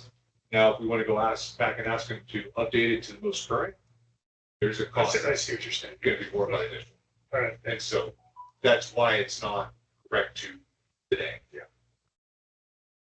Is that fair? Yep, got it. So that's where it's at today. Again, recommend that we adopt the plan. Sorry, I'm still trying to make this thing work here. Hey, Chief, let me ask you one thing. Is there a benefit to do agencies keep it current? So that we don't have to 5 years from now do another strategic master plan? Is it cheaper in the long run to update it annually and? keep No, it going? so the master plan will stay the document for the period of time that we're going to have it. And then your next opportunity would be through the strategic plan to give you something current. The strategic plan is a 3 to 5 year plan that you'll consistently. Okay, update. okay. It's like a city that does a long-term 50-year plan. They're not continually going in there and No. amending that. Okay. The only thing that should go out of date within this document should be the amount of compensations forward and the costs of doing business. It's going to move every year, right? So cost of new fire engine, the cost of the booster station, those things. And then we'll have the other things that are taken out, right, as we do them.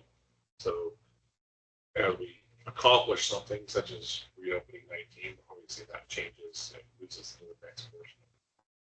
I think the only thing that's really going to be ever evolving is the financial side of it. Something for budget basis.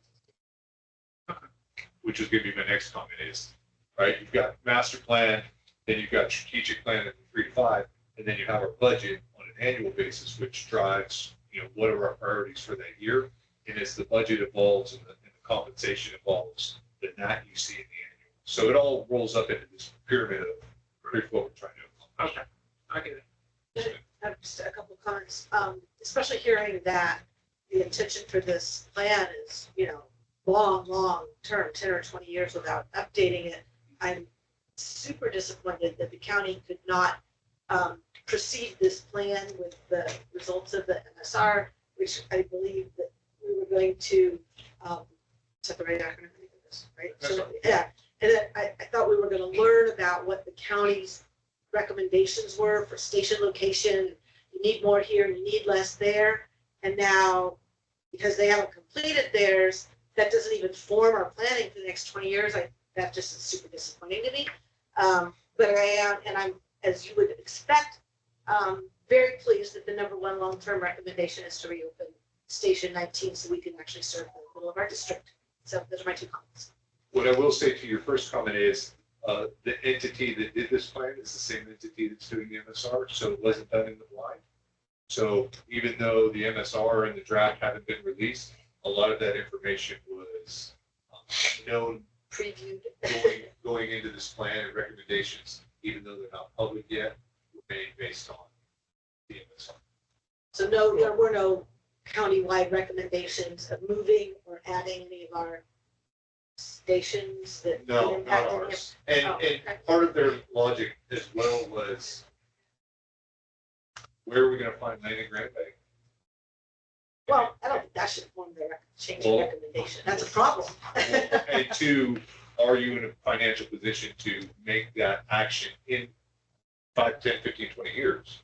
And both of those questions, I'm not gonna say they're hard nosed, but skewed much more to the side of, yeah, that's probably not likely.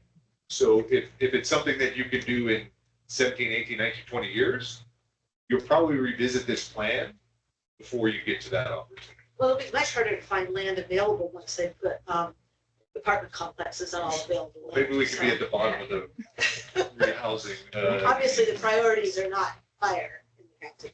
So, They will need. Well, I like the idea Yeah, of they will having be, this but it's- master plan, especially the portion of the plan where it has an evaluation or the strategic 3 to 5 year part. So I'll make a motion that we accept the plan. I'll second it. Favor? Aye. I'm actually gonna abstain. You need the roll call. Were you picking out, problems in it, or I found a couple, I don't know if you already had them. Please send them to me. I could just, 76, it said, page 76, it said, Station 15 was remodeled in the mid-2000s. That to me is like 2005. It was remodeled in 2019, I think. And then on page 226, they left out Oak Hills Elementary School. It's right next to Ridgeview. So that's another probably 300 or 400 K through 3 kids. 226. Oak Hills is not on there. There's Maidu and Excelsior too, but they're in Roseville, so I don't know if that's part of the 8,236 students. Okay, you're right, there's, just so you know, there's different page numbers. Oh, So you're 226. so on 226 the board packet. 194. Yeah, the board packet. Yeah. Yeah. Study. Okay. Yeah, sorry. I'm like, I don't see anything about schools. Yeah, I on know, huh? 226. What's this guy talking about? Yes, I don't know if that 8,237 is including the two that are in the city, but anyway, Oak Hills is not on there. So we should get credit for that one.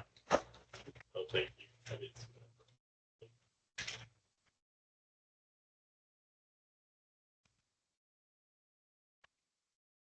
Considering those two amendments. Or You guys are just passing them within sending those amendments forward. Yeah, that's. Standards and was. Okay. Legal request for proposal. An RFP was posted earlier this year for legal services for the district. Kingsley Bogart has been our longtime attorneys. Our counsel has left to go to another entity, and so we posted an RFP. We had 3 qualified firms that responded. A committee of staff and a board member interviewed each of those attorneys. The interview panel is recommending Kingsley Bogart. It was not a unanimous decision. All 3 agencies were well qualified, well respected, great firms. In the majority opinion of the panel, there's a lot going on right now with the district that the panel believes that Kingsley Bogart and sticking with them currently is the best option for now, but not to take away the ability to reevaluate on a somewhat regular basis. So at the end of all that, the panel recommends maintaining Kingsley Bogart as a council district. Did you interview a particular person from that firm? From Kingsley, yes, Lindsay Moore, who will be our new fall game. Who interviewed with us. She's the one that came in and met with us. Yeah. He's the one who did the road. No, Yeah, that's a different. different. Sorry, that's okay. Very confusing. Right, okay, yeah, Lots of initials, lots of right. firms and names. We have any questions? Perfect. Just an update. This is the public hearing and final approval of the Loomis benefit assessment. This process happens annually. Initially, the board and staff met with the oversight committee, and they passed a recommendation. I'm sorry.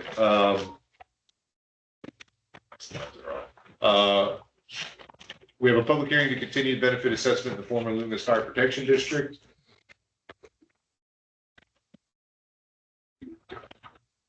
The engineer's report was prepared. The CPI was 2.6245 this year. In addition, there's a bank CPI rate of 1.1268 from previous years, which gives us a total of 3.75. That 3.75% increase increases the average single-family equivalent by $9.78 to $270.28 per parcel a year, resulting in $1.194 million in revenue for the district. The oversight committee we met with, they passed a recommendation to approve the requested increase of 3.75. And with that, the process now, Director Randall, will be, you'll open the public hearing, you'll take public comments, we'll see if there's any negative votes or protests from the public that we've received in to the district. We'll close the hearing and then the board will take action on this to you, what to adopt it or not. Okay. So we'll open the public hearing. Any comments from the public? Right. We have none. Okay. So I guess we can close the public hearing and take board action. So, questions from the board? Roll call. Aye. Director Gibson. Aye. Director Musa. Right. Director Randall. Aye. Director Brown. Aye. And Director Payton. Aye.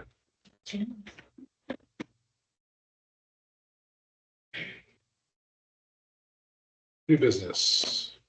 Preliminary budget adoption. The 2024-25 preliminary budget has been provided. It's a balanced budget. It assumes a 4% revenue increase in the majority of our revenues.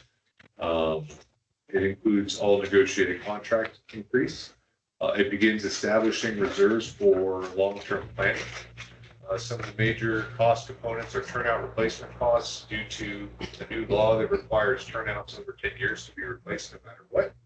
And we're also spending mitigation monies for new portable radios, apparatus payment, an additional SCBA compressor, and rollover of the Gizzard ambulance into this year because it's not ready yet.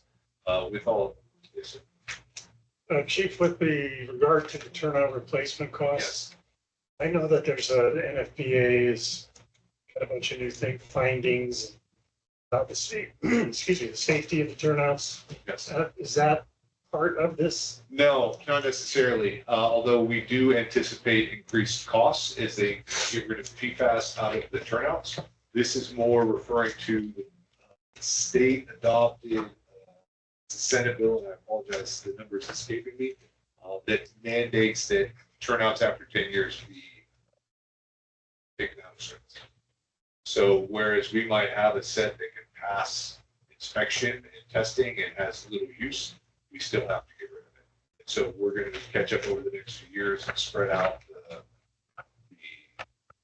replacement cycle the best we can. But right now we're caught with a couple of years coming up where we have a lot of sets that are due. And so that'll drive up some of our costs. So has there been any progress as far as removing that, the dangerous part of the turnouts? And is there a way that we can figure out the replacement with safer turnouts? So to the best of our knowledge, they're still working on replacements for PFAS. And there is no, So we're just kind of stuck having to you're stuck having to buy the old ones until they come up with new technology to replace them. okay. You guys understand what the was talking about the PFAS? There's forever chemicals that are inside the lighters and stuff that turnouts that they're finding is causing cancers down to the firefighters. While they protect us during fires, they don't protect us. With the turnout part of it, are we looking at doing it where I would imagine you guys have two sets, right? We do primaries and backups. So are we trying to get them onto like a 5-year cycle? So That's they're what we're going to try to do. 5 years in your primaries and then they go to secondaries. We're kind of a little behind the curve right now. Yeah, I mean, it's a big jump to, so these things come out. So we'll work through that process too. Hopefully we get to a point where essentially everybody, again, you said every 5. How do we look for our primary sets right now? Are they majority of them under that 10 years, or do we have guys candidates and primaries that are over the Nobody, to the best of my recollection, is in primaries that are anywhere near the 10 years, but I don't have it memorized, and I can give you a report on that at the next board meeting. But I think we're looking pretty good in terms of primaries. That's Do we have an initial startup cost? um,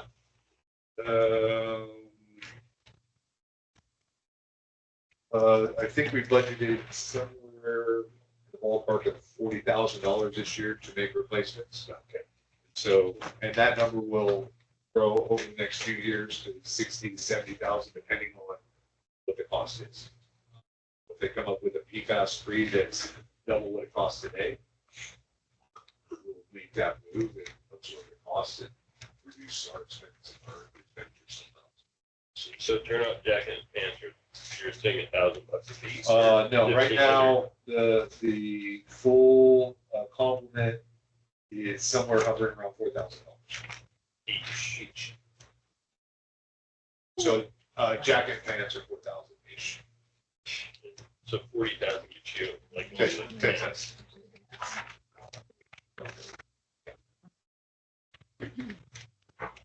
Unfunded mandates. Back to preliminary budget adoption. Your board goals, wages and benefits at 80.25. That number increases this year to 83.95. Service and ops, a goal of 12 will be at 14. Some of that has to do with what we're talking about, turnout costs, and operational expenses are going up as well. Fixed assets, apparatus, facilities, major equipment are all fractions, and majority of those in the budget are mainly set up for funding reserves for the future projects that we have coming down the line. And honestly, it's also a bit of a cushion because I'm not 100% sold that we're going to come in at a 4% revenue, and I wanted to build in some ability to make sure that we're on budget should those numbers come in at 3%. So that's that little bit of rubber band that gives us the opportunity to stay within the budget should it be needed.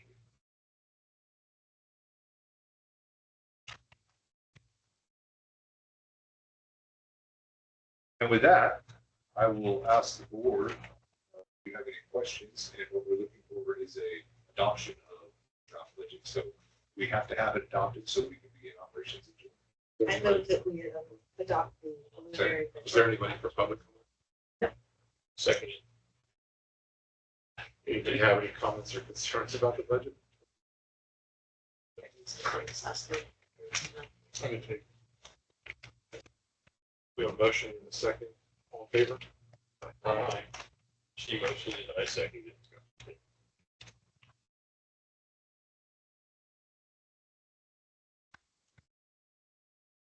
Authorization providing for the levy of the collection of the special tax movement paid from the fiscal year of 2024. This one requires two actions. You'll approve the levy of the special tax, and you'll approve the collection of the special tax. Special tax was passed in 1980 at $70 for residents, 5 cents per square foot for commercial, and $2 an acre for vacant. There is no COLA in 2024-25. That generates $713,000. And you have two resolutions to approve, so that will require board action. First, we'll answer any questions from the board. Comments for the public? Do we have any comments on anything? Not, you gotta get there. Any comments or questions from the board? Okay, so we have the first resolution, which is the levy.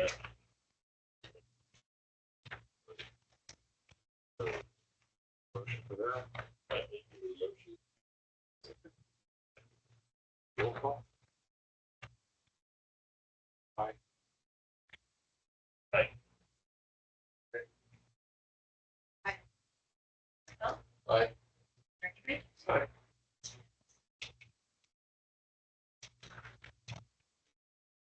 Second one for the election.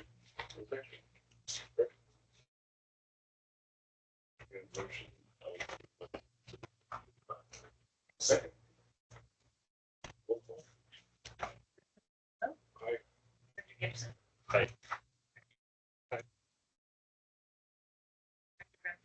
Aye.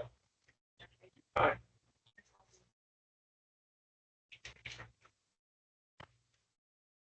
Adoption of the cost of living adjustment for parcel fees for Lewis. This is another public hearing. Looks like the first one, to approve the resolution to adopt the cost of living adjustment for parcel fee for Lewis. Approved in 1997 with a COLA based on CPI of the San Francisco Bay Area. The CPI is 4.19% for an annual increase of $4.88 to $134.46. This is estimated to generate approximately $568,000 in open hearing, take comments, close hearing. The hearing. Comments from the public. Nothing we've received. Close the hearing. Board action.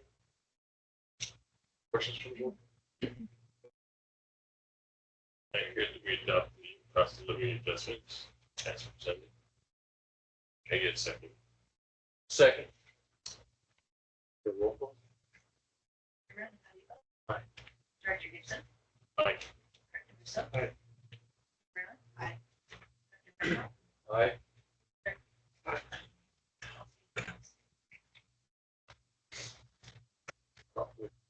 Cost of living adjustment for special zones of Bethel. Another public hearing? Wait. Yes. Public hearing. To approve the cost of living adjustment for the special zones of benefit. These are specific properties or parcels within the Loomis Township that have differing revenue or cost structures than the standard single-family equivalent. Same 4.19%. This year now includes Costco.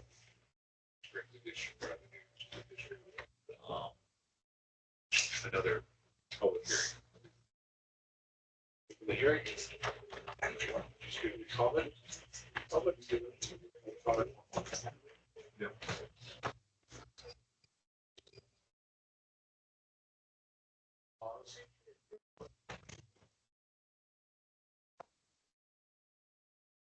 So just let you know, Costco was only super busy the first day. And there was hardly any traffic jam by that night. And you can buzz into Costco any night you want, be in and out in 10 minutes. Right, it's better than going to the road. Yeah. It's 10 minutes, I'm in and out. All at once. I don't think about that.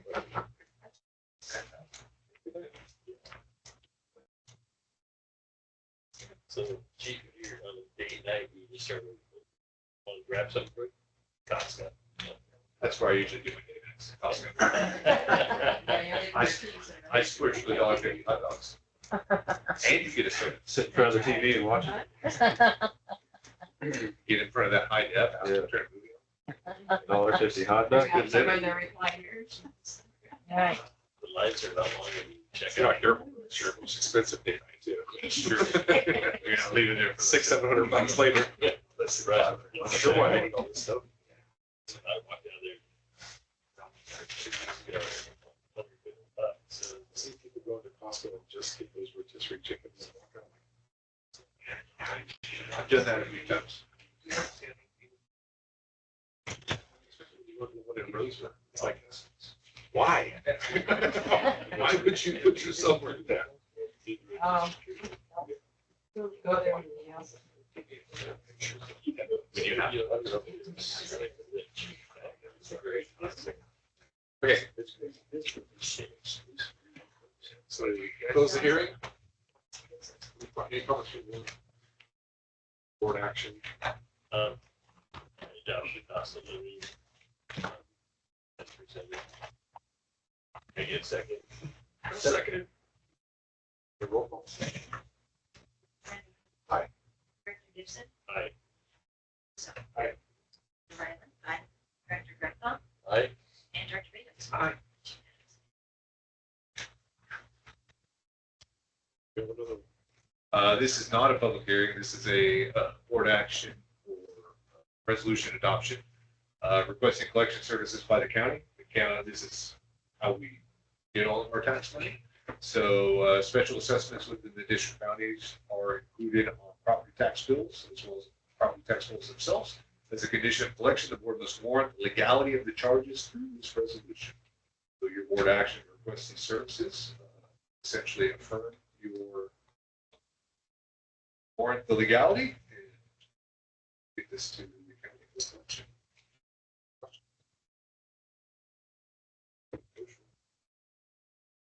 Motion for cost sharing collections, special assessment. In second. Second. Director Gibson. Aye. Ryland. Aye. Director Grenfell. Aye.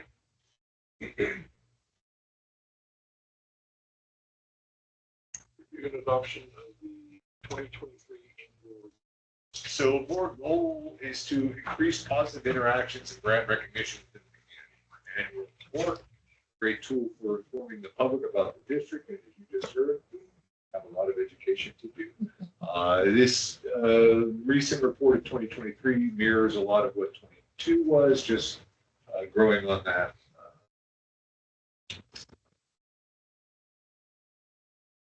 Lost of my train of thought, I apologize. Continuing the process of putting out an annual report every year to show what we're doing. My goal going forward is going to be get this done in the first quarter of the year. We've had a lot going on, so anticipate this next year in Marchish. We'll get better. It's a lot of work to put it together and collect all the information, make sure everything's there. But I think it's a great opportunity for us to put it on the website, show the public what we're doing, pass it out. We're getting out and attending more meetings, more events. It's a good tool for that. So I would ask that the board consider it and adopt it so we can get it posted. Questions regarding the annual report? I would ask, does this include a position of PIO? On the annual report, it does not. But I know where you're going, and I think what we need to discuss is, as we get our numbers back from the county on our revenues, is that a possible position? Post understanding what our budget looks like in Director Ryland, help me out. August, September. To be honest, we should get the tax numbers. Does that make sense? It does. It's just, when we had the presentation earlier about the lack of education, I'm thinking the whole time, PIO, where's our PIO? For sure. Exactly, For sure. right. Because we did have a PIO at one time. We did. Really? Darren McMillan. Darren McMillan. Oh, I didn't realize that was Yeah. one of the students, not exclusive. Okay. Yeah. Face of the Do district. we have anybody within the district that's interested in it? We do. Good. We're working on helping them to grow into that position. We have a motion to adopt the annual report. I hear that we adopt the 2023 annual report as presented. Second. Okay.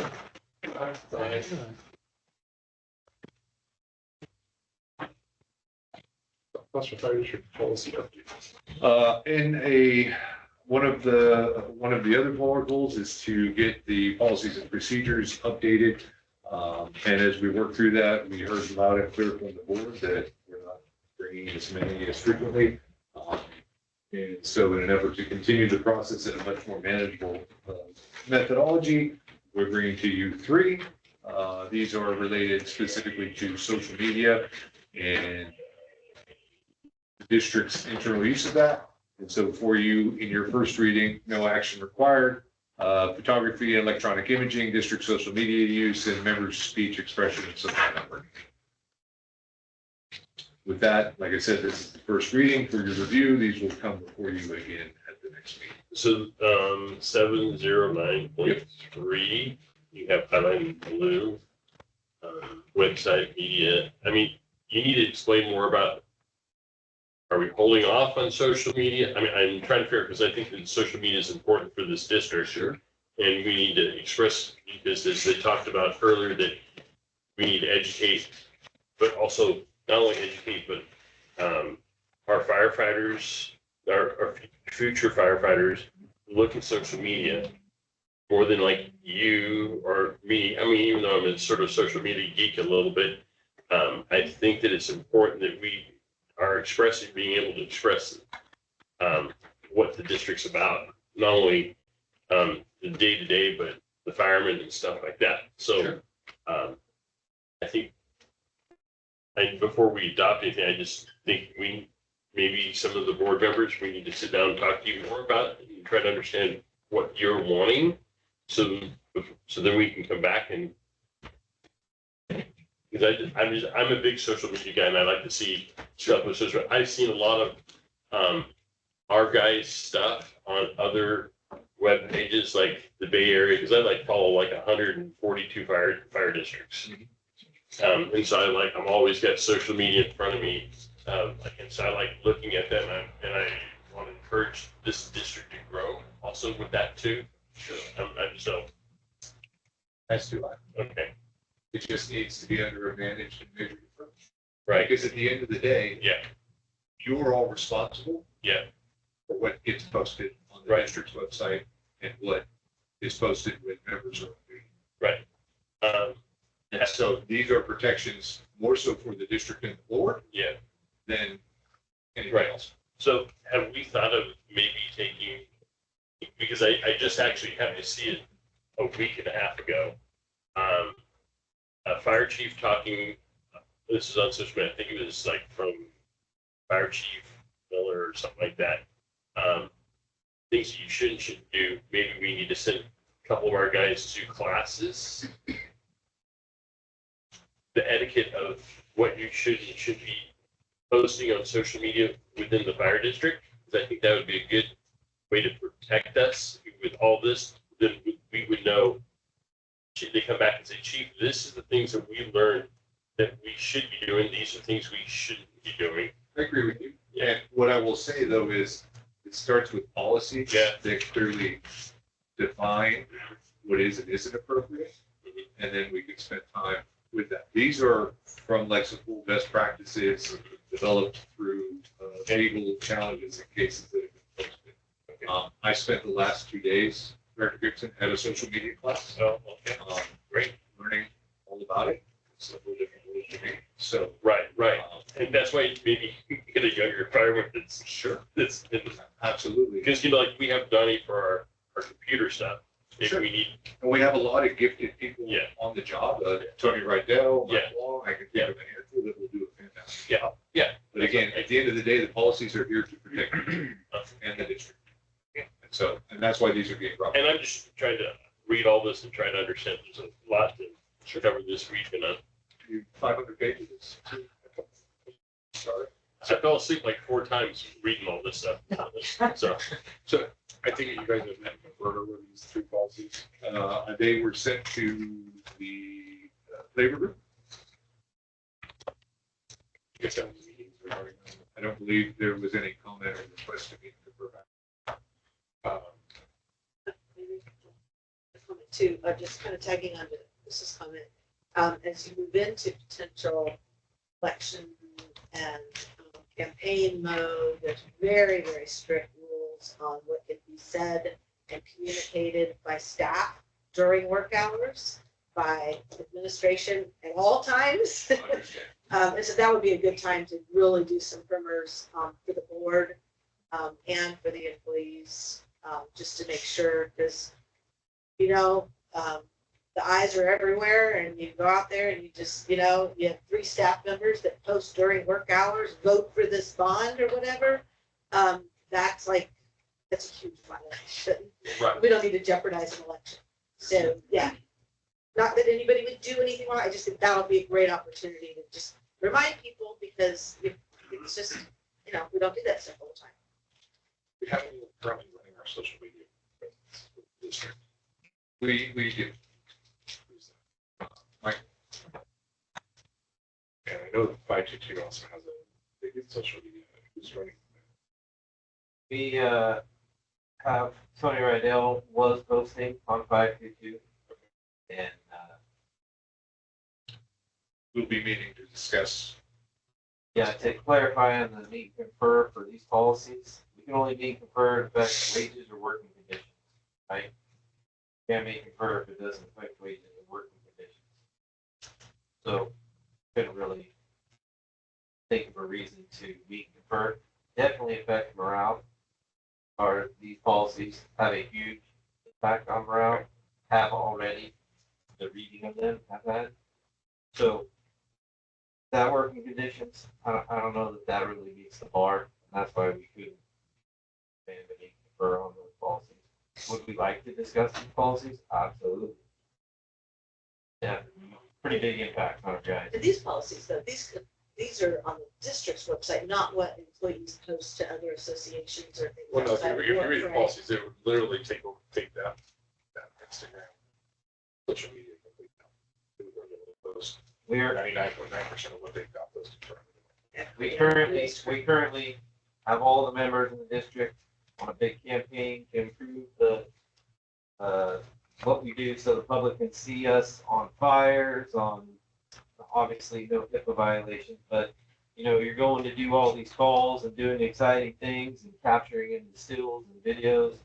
And that is what has been portrayed and is portrayed as Director Gibson related on many fire departments, union labor side, websites, Instagram, posts, social media, etc. Thousands have seen, like. But are those posted as individuals or are they posted No, as Posted South in the South Placer? It's- And 522 is not South Placer, right? That's, we're talking about the Correct. board. We are not the board for This- to 522. clarify- Documents Yeah. basically say that you can't post anything.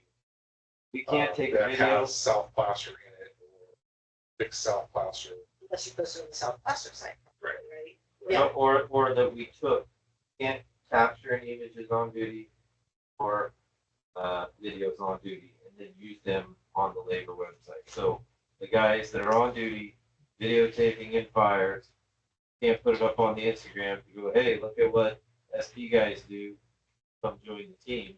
We're not gonna be able to do that anymore with this I policy. can see where that makes sense. I mean, board's liable for everything that gets posted under the name of the board. Then they need to be able to. We would love to control what that collaborate. is, right? And that's where I was going with this. I think there's room for both. Yes. And I think, Yeah. I think if How we it's can, posted. right, we can develop, along with the policy, we can develop an actual program. I would love And have, What's much, okay. much like, captains don't come and ask the VCs for everything they do during the day. The VCs don't ask the operations for everything they do during the day. To get to that point where we have that whoever's in charge of that has the ability to approve and get those things out in a timely fashion and get these two, because they have some really good content. Yeah. And there's some good stuff on the district's website, the district stuff too. I think we would be remiss to go down the fact of, no, you're done, which to me, when I read this policy, it really. That's not the intention. When I read it, it really inhibits them. There are some things on there That's what that I've seen that I'm like, that shouldn't be on there. But for the most part, it's got some really good content. I think coming up with a way for that collaboration of the two, because much like that is just like Director Ryan had alluded to, where the district's stuff, as we go for an assessment, can't put stuff out there. They definitely can put stuff out there, as you know, because it's something that's protected. It's under bargaining. And there's some things with the bargaining unit stuff that are in here. That's kind of what We're looking for a majored and managed approach, and it's gone a little sideways. Again, my job is to protect you in the district, and that's what these do. I would love to collaborate with labor and get stuff out there that both entities can be proud of to share. But I have to start from somewhere, and that's where. No, I think it's a great starting point. I think it's something we can massage and it's something that's really solid that works for us, but also gives us that thing that obviously, given what we just saw for the 3, we desperately need, which is people wanting more, wanting to follow us on as many platforms as they And can. if you noticed that report earlier today. Social media was number 2. Exactly. Yeah. Yeah, so The irony of the whole thing is that any significant call these guys go on, it's on Instagram and Facebook within 5 minutes of the call somewhere. Somebody's posting it. They're taking every call. Everybody got.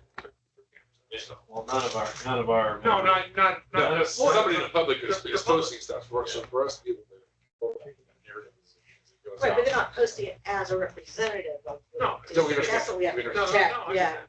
We understand, there, but there's a type QG for Sac City, Sac Metro, they post also. no, I think that's a great start. Sure, as long as they're not representing As long as you- the district, Figure. because that's I what think we're it's a like. great opportunity for the person who can get together and discuss how to bring everybody. Yep. Get that process. Sounds like a meeting to me.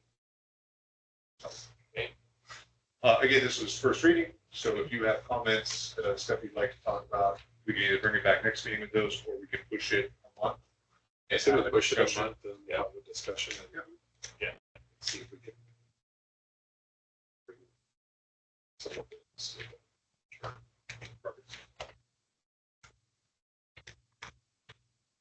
Good, ISO public protection classification, I believe there's a comments. Can I present first, Sandy, or do you want to comment up front? Okay. ISO Public Protection Classification Update. Insurance Service Organization, ISO, recently completed a survey of the district to determine fire suppression rating. FSRS is used by many insurance agencies to set rates. It more so in the last few years has been so on the commercial side than residential. A lot of the residential insurers are using their own methodology, but it's still a widely used system. Agencies are ranked from 1 to 10, with 1 being the best and 10 essentially equaling no fire protection at all. SPFD was, our previous rating was a 3Y. The 3Y indicates if you're further away from a fire station and you're more than 1,000 feet from a hydrant, you fall in the 3Y category. There's a Y and an X. So it could be like 2, 3Y. No, it would be 2Y. Oh, what, okay. Okay. And there's a couple little caveats in there when you get further down the gradation, but essentially that's what it means. So we went from a 3Y to a 2Y. So we've actually improved. As you can see, here's the countrywide ISO ratings. There's something like 34,000 fire departments and districts in here, of which 2004 we will fall into the class 2 rating effective September 1st. We're in the top 7% of all rated fire departments, districts. With that, this is more of a notification to you as the board.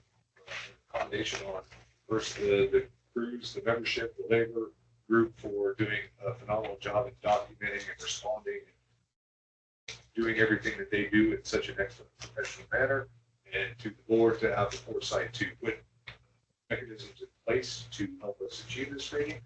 And with all of that, first open it up to the board for questions, and we do have a public comment.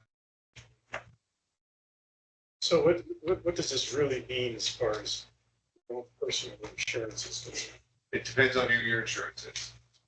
Sure. If you're state Well, farm. I can't get insurance.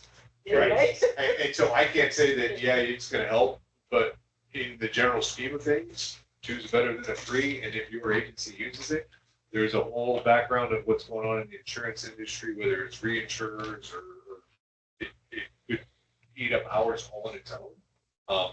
Essentially, if you were insured by a company that uses ISO, and again, more so on the commercial side, you might see a rate reduction or maintenance of your policy as opposed to if we had gone, stayed where we were on the other way. Because the California Fair Plan right now is getting 1,000 applications a day. Yeah, and the Fair Plan was never designed to be an insurance company for this many people, so it's not structured in a way that a traditional insurance vehicle is, which is yet another.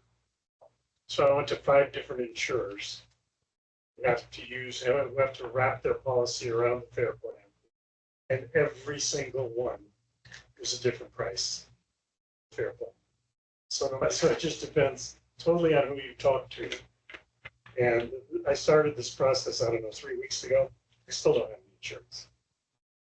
I'm Well, I sorry. think Fair Plan is just fire, though. Fire, right? correct. So you have to get all your other, Right. you know, risks. And From what I hear, everything is verified. There's one major fire that they have, and there's a lot of the houses involved. They're on the right bankruptcy. They can't.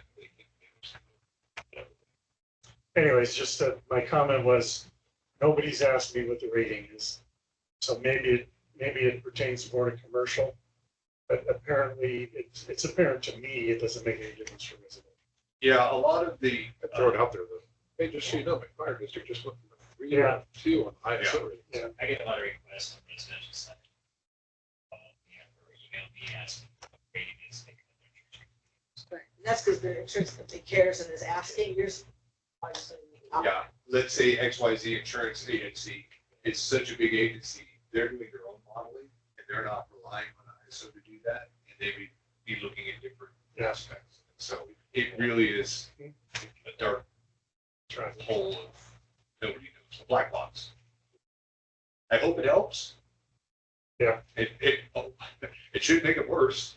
Well, I'm not trying to throw a negative light on it. Yeah. I'm just saying that through this experience, it doesn't seem to have much difference, but maybe it does. Questions or comments? It's exciting. I'm just curious about the water supply. About 30 of We don't control any of the water supplies. That's all San Juan, PCWA, private hydrants. That's all handled off the books for They us. never come by. I got 2 fire hydrants on my. I never see anybody testing. You say that, that's something that we're going to look into, partnering with at least PCWA and San Juan. If we can up the schedule of testing, we're inspecting those, we can actually improve our points. And that's where we'll get into a collaborative process. But that's probably going to be 25, maybe even into 26 before we get started on And I saw the- Hey, Sandy? Yeah. You have a son. I You can know. go and test both. of them. No, I flush it once a year, get the rust out of it. Just so you Put know. some lube on those Yeah. threads while you're at It's it. dirty. I was told they don't use it because But of that. I also wanted to bring up something on in the county. And Granite Bay is going to get 440 units. And one of them's going to be a high rise. And 240 units will go into Penman, which is we do service it on mutual aid. So that's like 680 units we're looking at. And at the board of supervisor hearing, one of the supervisors pointed out that there's been an affordable housing complex of 79 units were recently constructed on county property up in Auburn. And according to the supervisor, she contacted them to find out what their calls for service had been. And in 1 year, 2023, they had received 353 calls for service to those 79 units. And we're looking at 440 when that goes through. Right, well, the thing is, I mean, we heard that our average new build is 5,500 square feet. 5,500 square feet has 2 people. You don't build 5,500 square feet for a family, right? So it's 2 people, I mean, look at the 12 acres with the 250 units. 250 units is gonna have at least 500 people versus maybe the 4 people that would have lived there in 2 houses. They're only going to develop 9 acres. Sorry. They can only develop 9 acres. Unfortunately, this isn't on the agenda. But anyway, it's something that the board needs to be aware of. And I noticed that we got marked down for not having a ladder truck because what's the highest building in Granite Bay? 3 stories. And Yeah. And yeah, how many of so those do we have?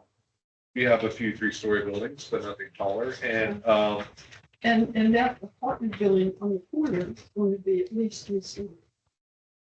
246 units, and right across the street will be, right on your corner here, you're going to have 280 units on this corner. well, it sounds like we'll need a will serve letter. Oh, and that's where you come in. You don't give them a will serve letter. And I'm wondering how much of this is going to be subsidized? Are they going to waive all the building fees and how's it going to work out? Are they going to pay community services? No idea. Yes, CFDs, but we'll talk about that. Okay. So we have the FRMS Board of Directors elections to fill 4 positions. FRMS is our workers' comp and other benefits provider. Kathy Berger. Right. Thank you.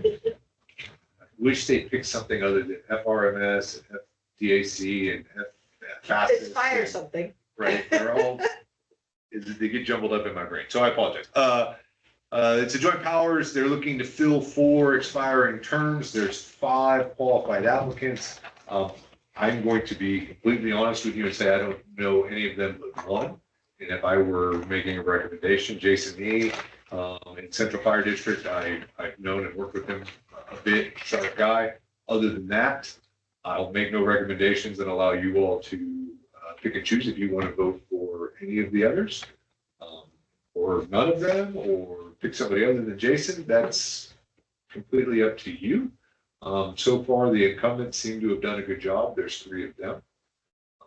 So I'm going to abstain because I'm not voting for anybody I don't know. Same here. Same. Gary? I'll abstain also.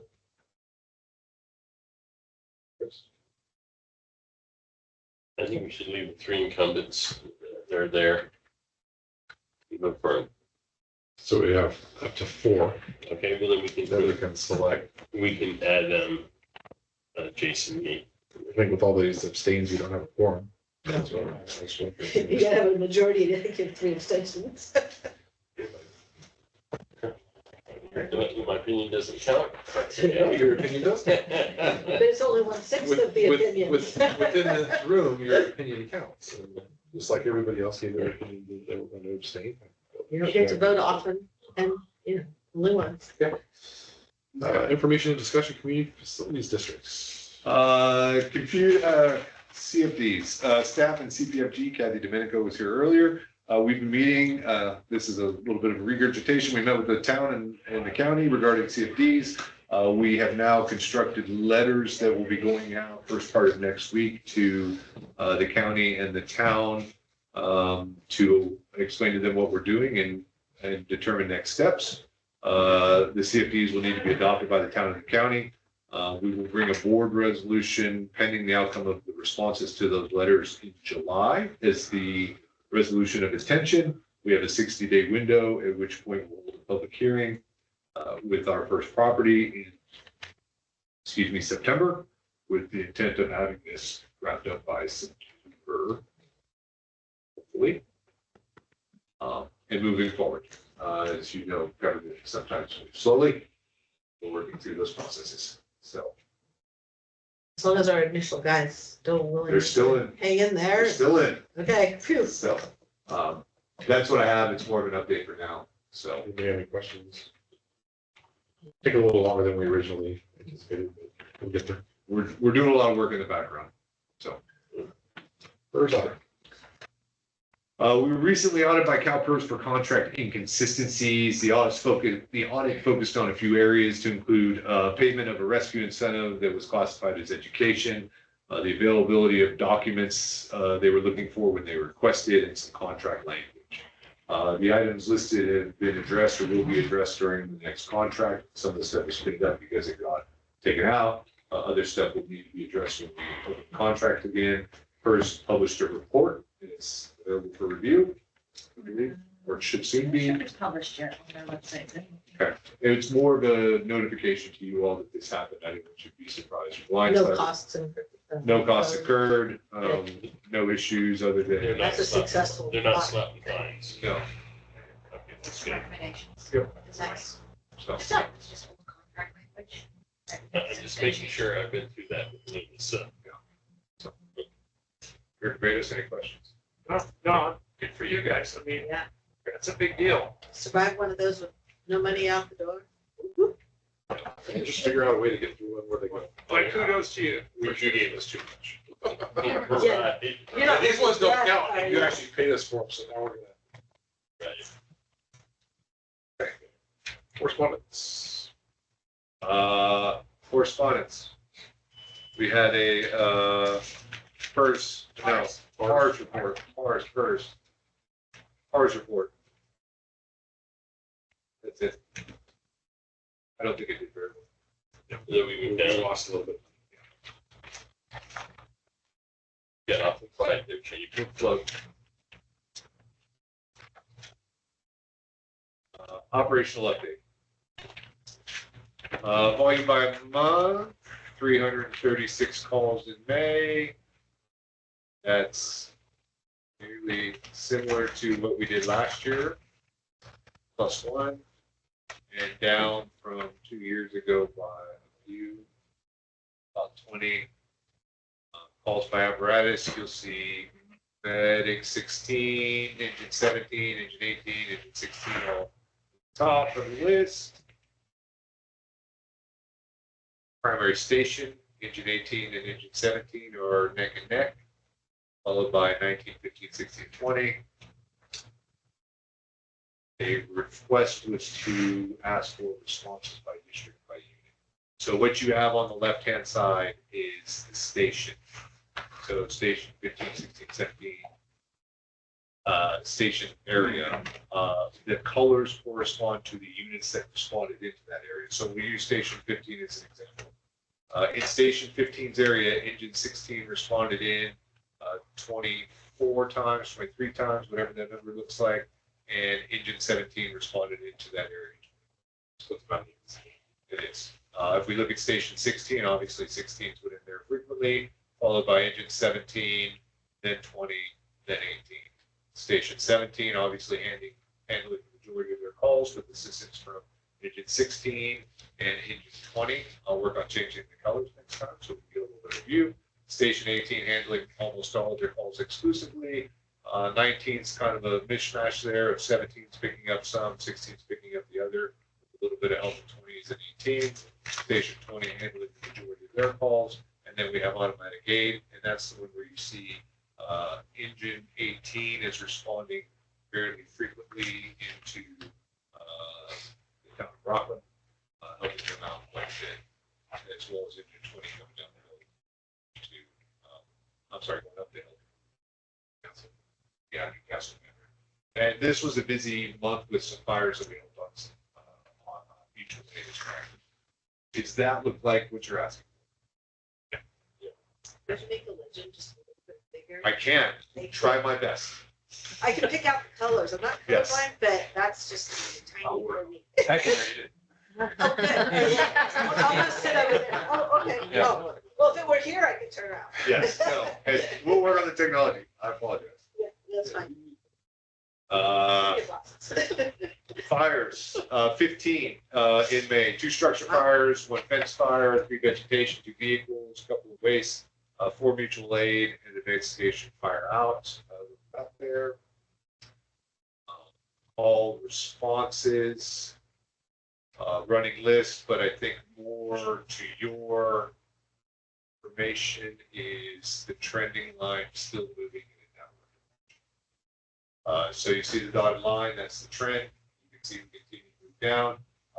Turnout time is hovering just a shade above 133 as it trends down, and our travel time is somewhere in the high 7s. Unit hour utilizations, tracking about where it has been, 13% for the medic. Again, 30% on those and 20% on the engines, if I recall correctly. So we're well within reasonable bounds for all of our units currently. Ambulance response time, 97%. Compliance. And here's one that we're focusing on some lately. As we look at this slide, we had a total of 779 total calls, excluding mutual aid coming in from AMR. 514 calls in the district, 265 we really either auto aid or mutual aid so far this year into AMR's area for some of the service area. So it's Is auto mean automobile or automatic? automatic aid. So we go first. So that's a lot. Yes. I think last year the number was We provided, no, they came into our district 49 times. We provided aid to them 960 times. That's not mutual or any way, shape. Yeah, that's pretty much us. So as we continue to move forward, that's going to be a discussion that Chief Magnuson continues to have as we try and fix that problem. Or at least address it. I don't know if there's a fix, but we're going to address it. And AMR's contract for service in the county is up in November 5. So it's also be time to start looking at what's going on and how we can address the inequity. Does anybody separate that out from the Folsom Lake? Yes, and we did it, and it resulted in one. For last month. Well, I would like to see if we can do that in the next one, just because it gives us, as we're going forward, other things. So this is just ambulance responses, and so, yeah, we had. We're working on it together with SSV, and like I said, there was only one documented call for the lake in that number for last month. Yeah, month, So only it's- went to Fulton one time. There's what I'm saying, it's not that way when we go forward, Only it's one like, was documented. it's like, And we don't do the documentation, you guys do the documentation, that's all I can, I mean, that's what the numbers that they have. So we don't, our guys don't know to put auto aid to AMR when they go to. Well, it's not auto aid to AMR at the lake, it's auto aid to the state of California and the Department of Water Reclamation, and Bureau of Reclamation. Bureau of Reclamation and state parks. It's So not we're working on automatic aid. finding that report, at least some education on our side to make sure. So does that mean that when there's an incident at Folsom Lake, it's AMR goes to it or South Placer or? No, it's ours, but it's not our, this lake is not ours, the water. Oh, right. That belongs to the Bureau of Reclamation. So Yeah. we go, and if they filter those out because it's such a long way back there that it would skew our times. So I asked her to filter those out, and she gave me one for last month, and I went, might as well just leave it in. I mean, it's not that big of a deal. It's those are all the calls I looked at last month were in the town of Loomis, but they don't want to give up. yeah, and that's what I'm getting at, Anyway. is having that so that as we move forward in the rest of this, it's not, oh, yeah, those were 265 calls that included Folsom Lake and AMR. Yeah, Really. if we have it separated out and going, hey, wait, 264 to AMR and 1 to Folsom Lake, as we're moving forward and other things. Yeah, as far as- We're gonna polish that this month. I just gotta get over it. It's just- Thank you. In an effort to be more sharing, going forward, we're gonna start having the division chiefs do reports. We're trying it out this month with Chief Angolia on prevention. Yeah, switch it up a little bit. Kind of give you a little bit of picture of my slice that he didn't got involved with. Looking at the chart here, we see the trend is continuing what we've seen. Inspections are trending up, plan reviews are coming down a little bit. We're getting ready to have a mad intersection. Excellent. Sounds like summer. Yes. Summer. We did get rid of the slide that had 52 lines going every which direction, which we thought that was a little convoluted. And instead, what I'm going to do is kind of go over some numbers with you, kind of give you a picture of what the month of May looked like in fire prevention. If you've driven around the district at all, you've seen that there's a ton of construction that continues to occupy the majority of my time and attention, obviously. So I'm going to give you the numbers for May and then also what it looked like last year. So we kind of compare and contrast. So we had 19 new residential starts month of May. In comparison, we had 17 last year, but the month of May was the highest for us this fiscal year. That's a record for us for that. We had 6 commercial starts. That's the third highest month of this last fiscal year for us.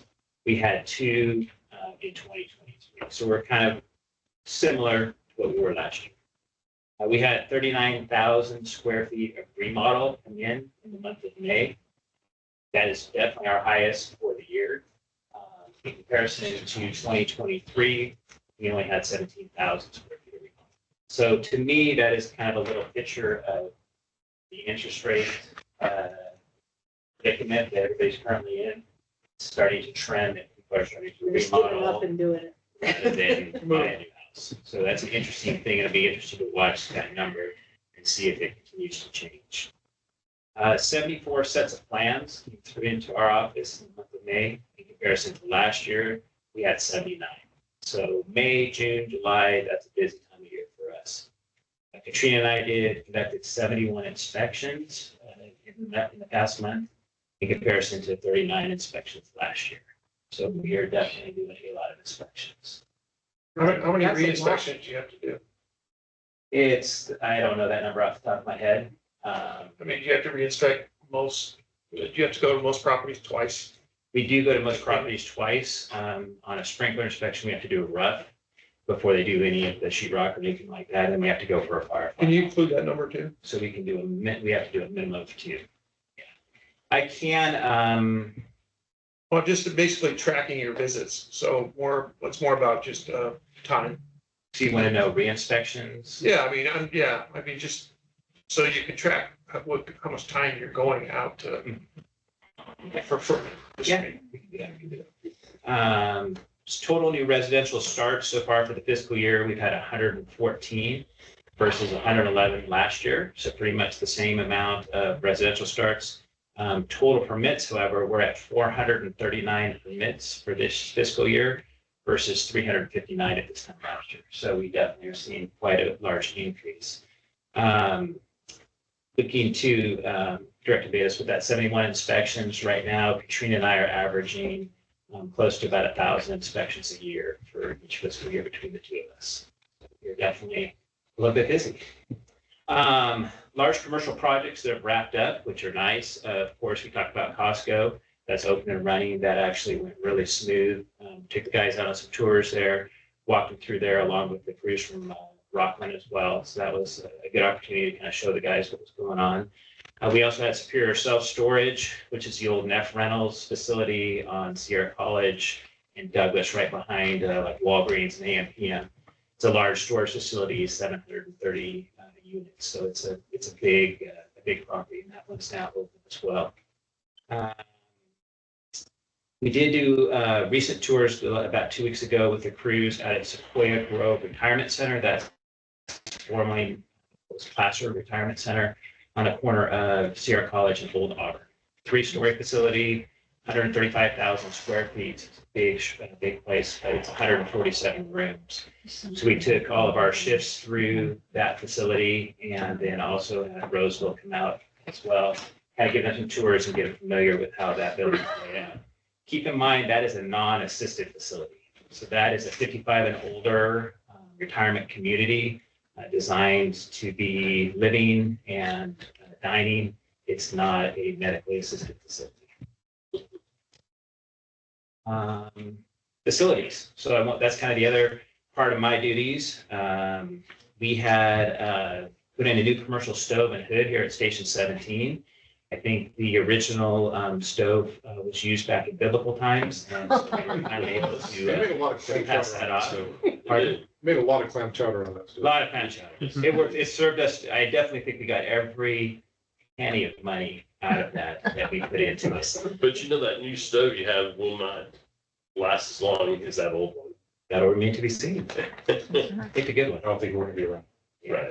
We were at the end, we were having some issues with quite a bit of gas accumulation in our kitchen. And as a local fire district, we didn't really want to have that. Not a good promotion. Not good. I mean, it's nice that we have emergency services quick, but we didn't really want to go down that road. So we did get rid of that. And then the hood is a huge improvement because it was not anywhere near what a commercial hood would be. So our venting wasn't the greatest either. So that's a big plus to this station. We're also nearing the end of phase 1 of a drainage project out at the rear over by the training props. We placed a 4-inch to the main drain over by the mobile home facility with an 18-inch drain. The 4-inch drain was woefully undersized, so we're also putting in some curb and gutter and trying to direct some of that water now underground over to the drain. That also gave us the ability to spread out, 8 or 9 dump truck loads of DG that was given to us from another project that occurred on Eureka. And we were able to spread that out, flatten out that area behind the dance floor. And so that'll give you guys more opportunities to actually utilize that tree. So that's the big goal there.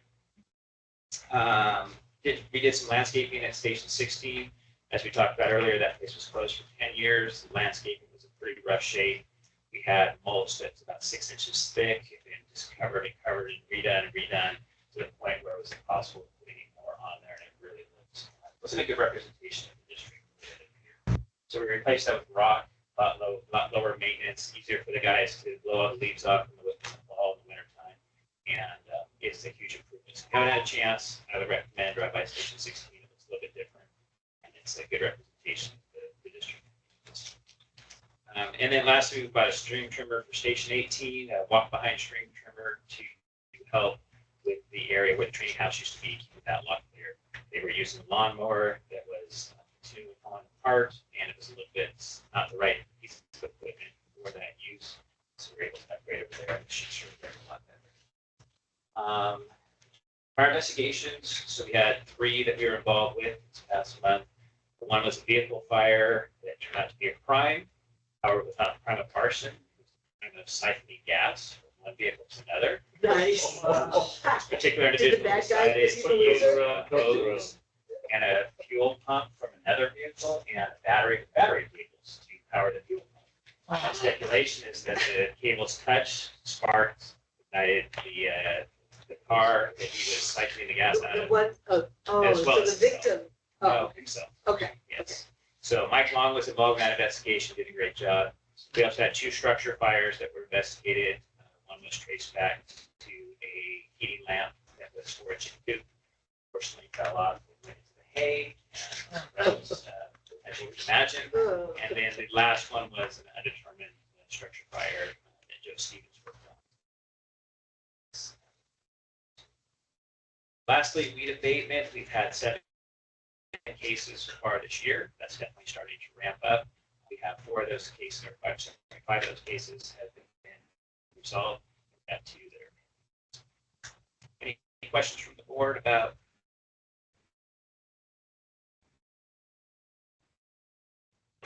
So last couple weeks, I